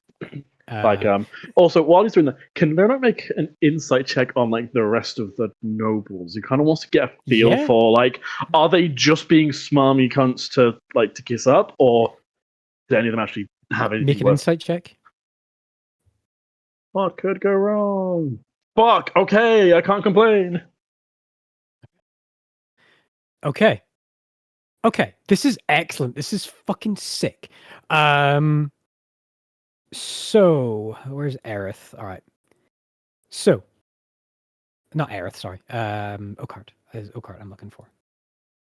So there are a bunch of people in here. There are. Hold on 1 second. 1 second. I'm trying to find something. Da, da, da, da, da. Sorry. I've got so many NPCs in different places. I'm trying to find one very quickly. Is it like the three major households? Or yes, it is. Yeah. I remember them somewhere. I was also just looking for them. Yeah. NPC list. Well, okay, that's just a list. That doesn't tell me too much. Yeah. The great houses. Here we go. Elehen, Oranos, and Zolnos. Yes. So you see that there is an older demi-angel man in a chair which has wheels on either side of it. And he's accompanied by another man who is wearing golden lacquered robes, and the mantelpiece and the high station of marking him as the Fortune Chancellor of the Golden Veil. Ooh, which is the highest title of the Golden Veil. He is the leader of the entire guild. And that is it just the one person that holds that at a time, or is it like a council of? It's just one person who leads the entire guild. Ah, okay. So you recognize them, and also you recognize that they're demi-angels. Not just demi-angels, but both of them have the similar golden underskin veins as the Scion, Ellerhen, and Coletto. They turn and greet you, and they look genuinely pleased to see you in your troop. That's 2 out of 12. There's Teodoro, so that's 3 out of 12, and she looks again happy to see you. Sorry, I'm just making notes of everybody here because there's a lot. There's a lot. Teodoro. Right. So we got Teodoro. We got. Did you say it was Anisoletto? No, it's his. It's there's a family connection there. There's actually a very strong family connection. It looks like, best you can guess, it probably looks like okay, either uncles or brothers or something like that, maybe. Oh yeah, but but it is definitely someone connected to Anisoletto. Yeah, yeah. And that wasn't the Golden Veil thing, though, was it? Or was it? So the man in the wheelchair is an older demi-angel, and then the man standing next to him is the Fortune Chancellor. That's the one in the gold robes and the mantle of the Golden Veil, and he's standing next to him. So that's 3. Then there is 2 people who are this is kind of like a who's who. Like this is kind of crazy for me, like to give all this to you so soon. But you guys did fucking badass shit. There is two amethyst dragonborns standing in this room. One is an older female, the one a middle-aged man, and they're standing like draped in their family colors, like a deep purple and light yellows. This is the Ornesu or Ornos. Ornos, yes, Ornos. yes. It is. And standing beside them is a like 6 foot tall, dark black obsidian scaled, kind of like hunchbacked, almost dragonborn woman. And with an insight check, when you walk towards the food table and look around, she sees Thoric and she has a horrific scowl on her face when she sees Thoric. Ooh, okay. I know this might technically be a different insight check, but can I just tell if it's like, I don't like this person, or I hate this person and I'm going to kill them? I don't like this person. Why the hell are they here? Okay.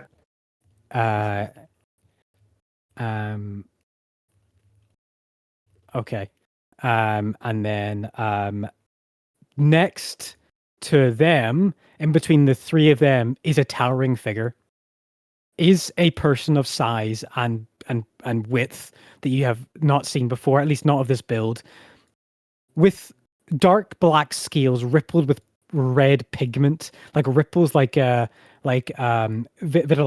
through their scales, is an 8 foot tall dragonborn woman with muscular biceps the width of Torkel's chest. Fucking you, Thark, you have been out-muscled. And you see that they're wearing similar fashion to that of the black dragonborn beside them. And with the 22, she looks at Thoric like looking at your first sunrise after 10 years underground. Oh.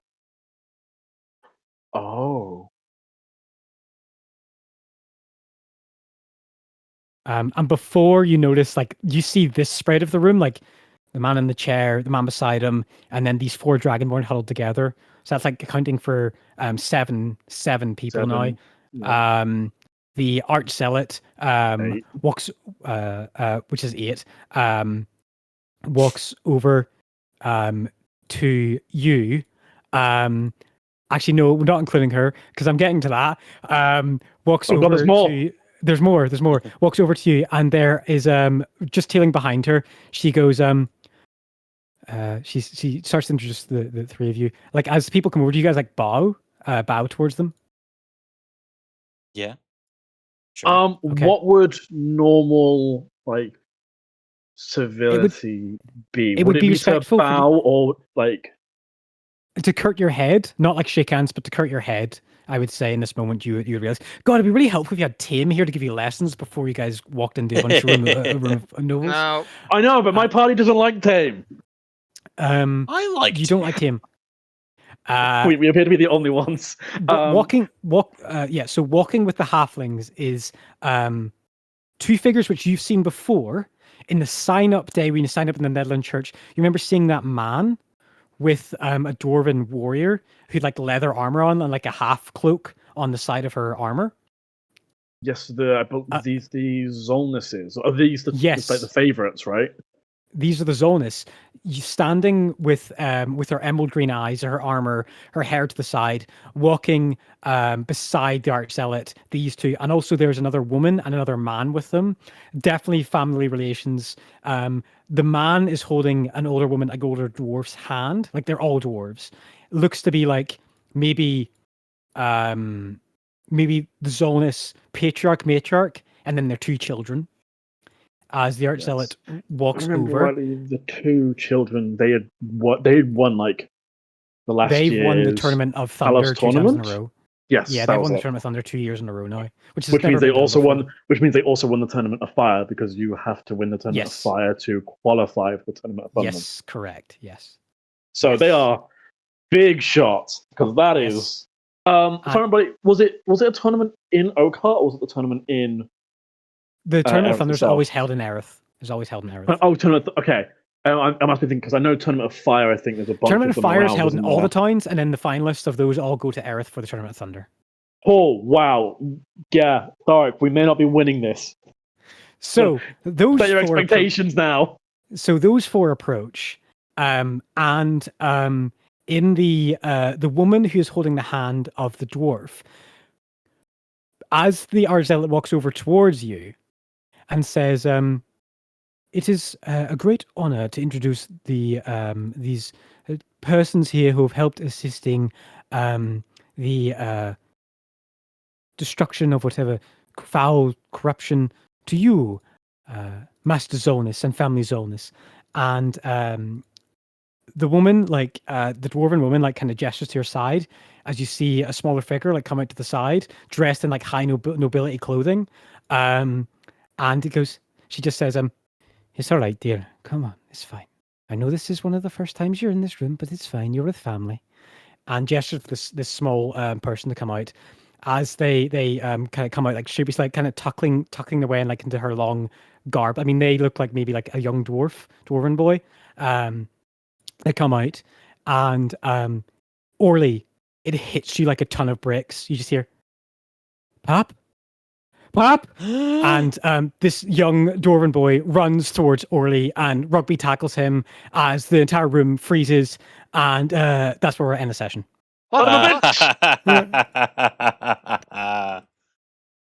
I love it. Why did I know it? As soon as you were like, "Pap," I'm like, "No, don't you cliffhanger us like this." Yeah, I knew that was coming. Yeah.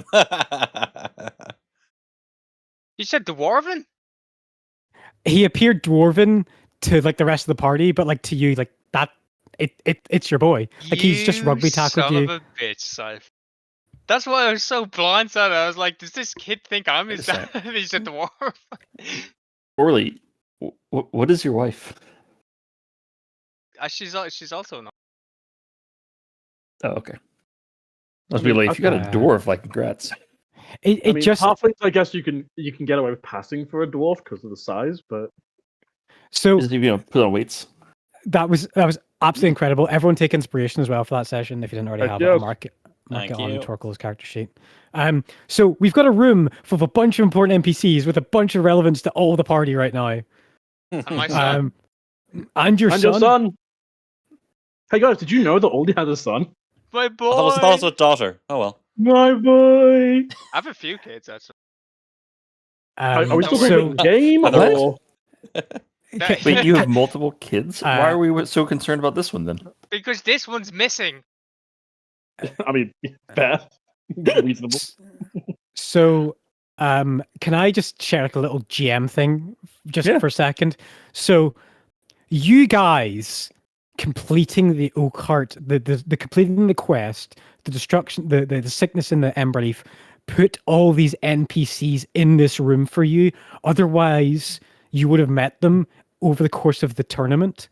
But completing the tournament and getting guys, basically, you guys are going to be awarded some kind of station or medal or title or whatever like that for Oakhart. But being the new recognized heroes of Oakhart, all of the important nobles are going to want to know who you are. And these are all the important nobles of Oakhart. And you got them all in a room together to look at you. And that's how they're all here. This isn't me pulling this out of... I had these super long descriptions of how you're going to meet all these NPCs and all these other places. And now I just have to go, well, fuck. They're all just going to fucking meet them at the meeting. Shit. So, yeah. Fantastic. So how many pieces of paper do you have to tear up now? Let's actually go and see in the quest. No cipher. I'm guessing at least 16. I was going to say about because there's going to be at least a page for each individual. We just met 12. Yeah. So I am happy to be the only person in the room who doesn't have a connection to fucking anything. Mate, you may as well not turn up for the first hour of next session because it's just gonna be RP with fucking Orly and Thoric and Lyrina. I'm just kidding. It's gonna be some fucking tense stuff. this is wild. Like, this is so wild. Like, this is why you guys aren't getting a level up, because this is your reward for finishing that quest line of getting all these NPCs in this place. I'll take the. Damn, my I'll level, take my a level. over You're my not getting. You're not Listen, getting give a me the level. Give me the level. Everyone else can have the RP interaction. You're not getting a No, level. we did leveling separately beforehand. It got messy. Oh god, such a Remember campaign 1 where I think at one point I was like 3 or 4 You were levels like- higher than the Yeah, rest you of were the party? 3 levels behind me. No, I was so far ahead. I was like max. I was fucking you're the highest level in the ahead? party. Yeah, because We were because leaving that someone one. behind. I can't remember who it was though. I think it was. I think I did fine. I think it was Hallie because yeah. I figured out really early on how to abuse the goal system that we were using Yeah. for XP. I remember and I was just fucking leveling like skyrocketed. crazy too. Yeah. Do But we have anyway. our weapons? No. What? No. You guys Surely do not. not have your weapons, no, because you draw your Oh. best and find stuff. Okay, that's fine. Was there? I mean, Was there? well, the I good know news about we- the good news about a rogue is you need like a buster knife and you're practically fully armed. Oh, this is true. They're not pencil. armed. A pencil. They're not armed. Yeah, there's no. Is there guards? Outside the room there's about 12 of them, or 10 of them. Were the brass shields? Yes, they're all brass shields. No one's gonna start shit here, dude. I'm thinking of me starting shit if I need to. There's a 7-foot tall buff dragon lady who's going to rip you into 2 pieces. Wasn't it I'm 8? quick as fuck, boy. Wasn't it 8 at all? 8 foot tall. You're right. 8 foot tall. You have been effectively out muscled, Thoric, but if I that's don't who know if you can outrun if that. that's who I think it is.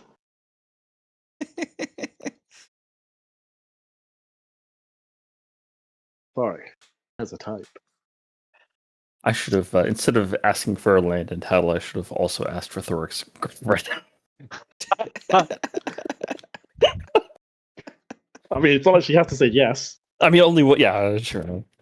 I actually have to mentally prepare myself for the next session now because I'm not gonna lie. This whole looking for my son thing was it was all fancy in the back of my head, but now it's actually happened.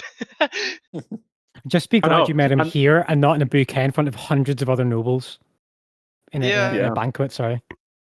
Yeah, that's I mean, yeah. So how many people? And the fact that they've got the connection to So was the person that was speaking to them, was that one of the Zolnuses, or That was the that someone Zolnus separate? matriarch who appeared to That say, was it's the Zolnus okay, you're matriarch, with okay. family. And she said, it's okay, you're with family, and gestures him forward. Who then, Yeah. after being gestured forward, saw Orly. how right she was.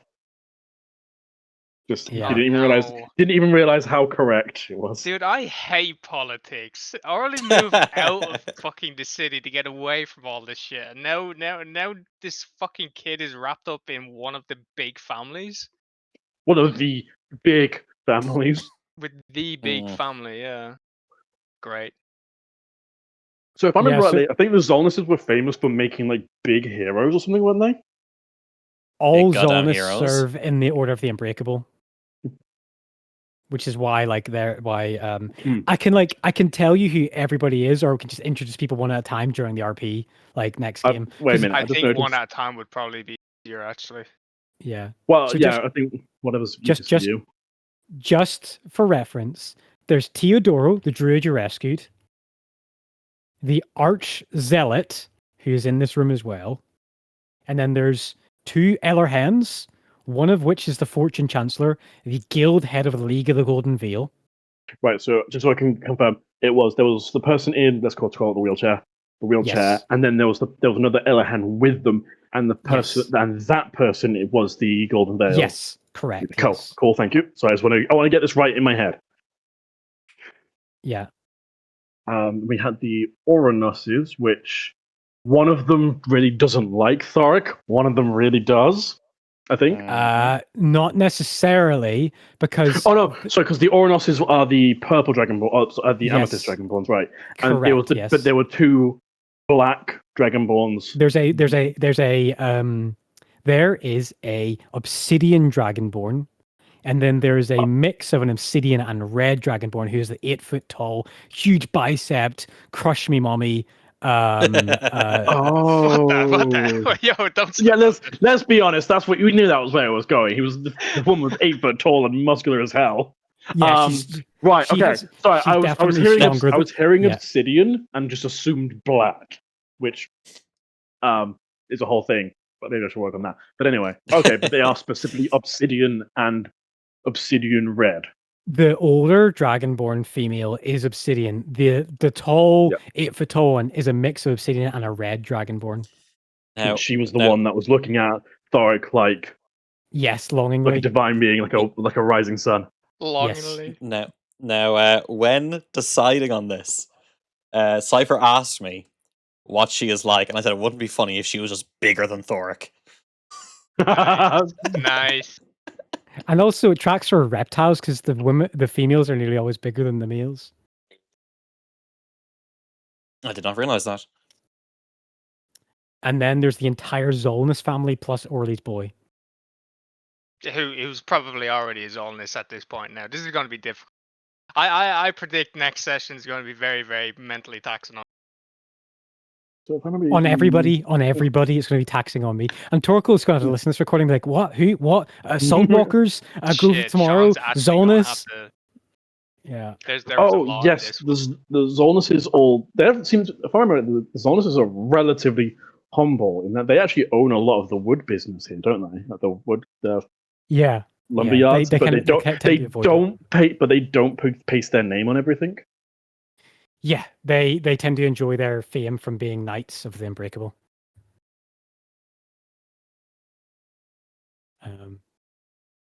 God, this has fried my brain getting those NPCs in one place. How bad? It's fine. It's fine. It just made the most sense. Like I had all right, at the welcome luncheon, in all these different spots of the palace, this is going to be where all these NPCs are. Like this one's going to be here. This one. So when Lyranok says he wants to go to the refreshment stable, that's who he's going to see. And it's going to be this awkward moment where maybe you met an NPC that the other player recognize, and all this stuff in my head. Yeah. But now it's going to be even more awkward when you're going to see these NPCs later at the tourney. There's going to be even more intrigue and even more stakes. I love it. Well, if anything, I don't feel bad. Because one thing I've learned is nice Weisberg, that you are extremely, really, really good at recycling stuff, anyways. So if there was technically papers shredded or ripped up and stuff like that, I think. We'll still probably end up meeting them in the tournament at those points. It's just the fact that now we know who they are. Yeah. Yeah. Yeah, it won't be as much of a surprise. Yeah, you guys also got a magical sword, and I expect you guys to use it. And you're like, no, I don't want to use the scary magic sword. Flying carpet. Yeah, because it's scary. a big evil sword of evil in a society where necromancy, magic items blood red, in general are restricted. Yeah, and the fact that like every 1 in 4 people can probably go detect evil and good. A sword's evil. So the only thing that Cypher did not put on that as a red flag is hearing voices from it, which is one of the reasons why I put it into my mattress, because I wanted to give him the opportunity to have it give horrible nightmares and some shit. Well, you need to tune it before that happens. He's got. None of it's evil and thematic. It could just be ominous, anyways. I just in a previous campaign with a different group, I once was given a cursed sword that would whisper things to me, but my character was so dumb that he couldn't understand the eloquent language the sword was talking in. Didn't my first character, the Roth? I think you had something, yeah. He had some sword that or some weapon or something like that promised him even greater power than a dragon. At which point my incredibly stupid barbarian got insulted and just threw it because it'd be like, nothing's better than dragon. Yeah, that was great. Just one thing I was going to actually say there. Another thing that's actually GM changed. Like if it wasn't raining and the tournament wasn't on, you guys became heroes of Oakheart. Like you guys would have had a parade or a celebration, but because it's raining and everything's getting ready for the tournament, this is why it's such a small, minuscule event. Like just with the Archdale and just the nobles who really want to meet you, or maybe the Archdale asked them to come, or whatever reason why they're all in here. That's for I like the fact that this is a small, minuscule event when there's probably more wealth in this room than there is in most of the rest of the city. Oh yeah, this city's expensive. But yeah, I know. Most of it's probably owned by these three. Yeah, probably. Yeah, these three, these three families. This is like getting Warren Buffett, Bill Gates, Steve Jobs all in the same room right now in Silicon Valley. How the hell am I supposed to steal my son back from Warren Buffett? Wait till he dies. With a COVID chip? With a 4G chip? Yeah. Yeah. Yeah, you'll see. You'll find out. Maybe you ask nicely, and your quest resolves. Maybe they haven't got any cryptocurrency yet. I could get them on that, man. Also, Orly, I just want to say something very relevant. You now are friends with a druid that can plant shape places.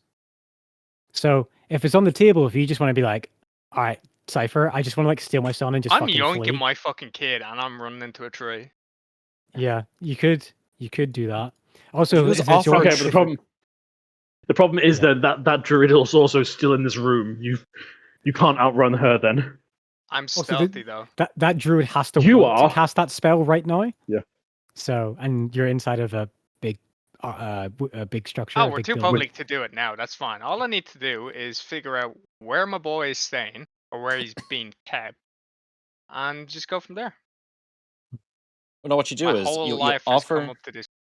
you offer the person taking care of them AI, some abjuration intelligence, and therefore they can just get you can trade that for your boy. Yeah. I just want, Orly, how does it feel after 52 sessions? You finally find your son. Like I was saying before, it just never felt like it was ever going to happen because it was always in the back of my mind. And for you just to blindside me now, I'm kind of like, fuck do I do? What do I do? I wasn't prepared for this. This was my goal, and I wasn't wouldn't prepared for it. recommend grabbing him and running. That might be some issues with. Now, what you do No, is I mean, you Artie's not the brightest. So you I'm say, not the "Oh, brightest. I want to talk to my son outside for a minute." Then you run. Yeah, no, I know how this. So you get visitation rights first, and then you learn from there. So Yeah, No, that was a lot of fun. Yeah, that was who says nuts. sessions without combat can't be interesting? Oh man, I'm fucking sweating. I was like, when I started to realize, I had like a split second. Like, no, they just would all be in this room. Like, I had a few in mind. I was like, no, they would all literally just be in this room for this. Like, this is important, like for the city. So, but yeah, it kind of goes to show because me as a player, it just felt like another quest kind of thing, you know. But like when you It's think never about it, just a quest with Cypher. no, but like on a scale of like Oakheart, this thing could have like caused a lot of kind of like damage if it wasn't dealt with and stuff like that, and that cleric Like, would have died. We would have had no kind of like Thesnir except for what's his name, Damon or something. he's like a level 1 Davin? cleric. Who literally Davi. just got recruited last week, you know? Yeah, Davi. Yeah, Davi, this is so far above my pay grade, you won't believe it. yeah, it's it go like it's good. It's like it's a good representation of how we're being thanked. Just think about how much damage that tree could have caused if that tree, like, I don't know if it was going to case of it was going to like transfer over Yeah, to the Hearst, or if it was going to or if it was creating a new one in the Hearst. But another one. Yeah. if you think about it, like how much, if that tree, for example, was in Oakheart, how much damage that would have caused. So, Yeah. we stopped it. Barely. Also, if you look on Legend Keeper, the last thing I'll do, if you look on Legend Keeper and go above the Thane of Thesnir and look at Northern Earth, I have changed it to the Ruin Wood. You can actually see it now. I actually wait. spotted that at the start of the session. I was like, wait, was this maybe the other party? Are they close by or something? Yeah. Yeah. Oh. Do we we did party, but that was at the start for last session. Yeah, let's do party now. Let's do party now. It's the last thing we'll do. Bahamut. I don't think so. You refused to do the spell one way or another, so that doesn't affect your piety. Yes. Tier for this session is again destroying or safeguarding dark knowledge. Yep. For lying to Lyranok. Again, but I don't know about sense. You and I know I put it in the chat, but it's like you literally could have just asked him to step out and you would have done it. It's not about asking; it's about deceiving. It was just there. Yeah, and you fucking failed at it because I heard you going out, loser. An attempt was made, though. All you know is I left. You know where I went. I came back I smelling know like it. lavender. You know what I I went. know exactly where it's going. Yeah, to the bathhouse. No. You think I don't Leonard doesn't know his habits and his need to keep things secret? I don't think it's any piety for Baldry. No, I don't think so. No, because it was mostly associated with last session. Yeah. Unless, again, the closest I'm getting is I treated Tame well, but I don't really think he counts as a stranger anymore. So, Well, I suppose actually Lerenok might. Well, that's more Vale, isn't it? With the burial. yeah, it would probably be more Valen. That would be Valen. Which, hey, maybe I got a Valen point of party, but who knows? I kind of like them keeping all the rest of their piety abilities secret. So, God forbid you ever have a TPK, or if you play your characters die, you can come in with a new god, new piety abilities. We'll see. Well, hopefully that won't come. Hopefully that won't come to pass. I'm liking Lerenok. I'm gonna It's come a lot of fun. as a member of Talos and just be a complete piece of shit. Well, really fun. but aren't you supposed to be playing a different character then? Oh no, I'm gonna be like actively a piece of shit, not I'm gonna proactively, not reactively be a piece of shit. Do you guys? think- I mean, Yeah. again, I thought you'd want to be playing a different character. No, I I'm not think- proactively a bastard. I think I'm very close to my next character. All jokes aside. But we don't leave. You're the As in, one like, person in the party who I trust. What about me? No, clearly not. Surely not. When it comes no, down to it, if you there's a could bird- trust it. You could trust him implicitly. You know he'll do the wrong thing. if I'm on Okay. fire or a pile That of came books is from on fire, Toxic, which not are you gonna Lerenok. save? Say, as a save you, so that we can both then save the pile of books. Yeah. I'm- No, I think we're at the end of the. I think we're at the road for Orly. To be honest. Well, And, we don't know. We'll see how it goes. Your kid can always get kidnapped again. I think it'd be Unless you like really want to change character. If that's the case, I'm sorry. No, it's not that I want to change character. If a story comes to a good endpoint, I'd rather just end it. If that makes sense, do you know what I mean? Instead of making Yeah. like Shrek 6, 7, and 8 kind of not the same. Oh, but you know God, what I mean. Where That's are we at with Hell Shrek of an now, actually? example, but I immediately agree It's with a you. terrible example, but it's still I am- relevant. No, Immediately agree with it's a perfect example. It's just really off track. Like we know exactly what you mean by. I think I would have gone with the Fast and Furious myself, but I have got to go, but I have put in Nice. on the spreadsheet, on the party sheet, Grew of Tomorrow, Tears Book of Denouement, and Salt Walkers, just so they're there. Yeah, because I feel like you're gonna probably want them. You guys have no fucking idea what my version of this looks like. You have no fucking idea. I This- don't think I want to. I think it's No, you don't. I can't even make sense of it. Sometimes I have to zoom in like 20 times. Like, oh, that NPC's I here. love- Oh, I also love the idea that there's definitely a fourth. There seems to be a fourth great house in Oakheart. Hmm. If you go into the great houses, you can highlight Elahen, Oronus, and Zolnis. But just to the right of it, there's a point where if you hover your mouse, it highlights a box. Ooh. I was wondering how that worked for you guys actually, because I've hidden the page. Yeah, so- so that's kind of Probably. shit, actually, isn't it? Ah, well. Well, I mean, that's your own fault, Toxic. I mean, I would have just said no. That's just there because it's like it'll be there as default because for when you want to add. Add the next one? Well, Yeah. Problem is, there's so That's many my- people. that's my The headcanon. problem is, there's so That's many my people it could be because it's Oakheart. There's so many like families and people of substantial here. It could be anyone. Yeah. It could be you. It could be me. Man, I mean, listen, you're trying to marry into one of them, so it could be you. yeah. I Right, need to I gotta go. sort- yeah, Stardew same. Valley calls. you I very need to get to much. my farm. Oh my God, No Stardew worries. Valley, my man. Cypher, thank you for the Take session. care. Thank you. No problem. Love you Have a good guys. one. Take care. I'll All see the you best. guys later.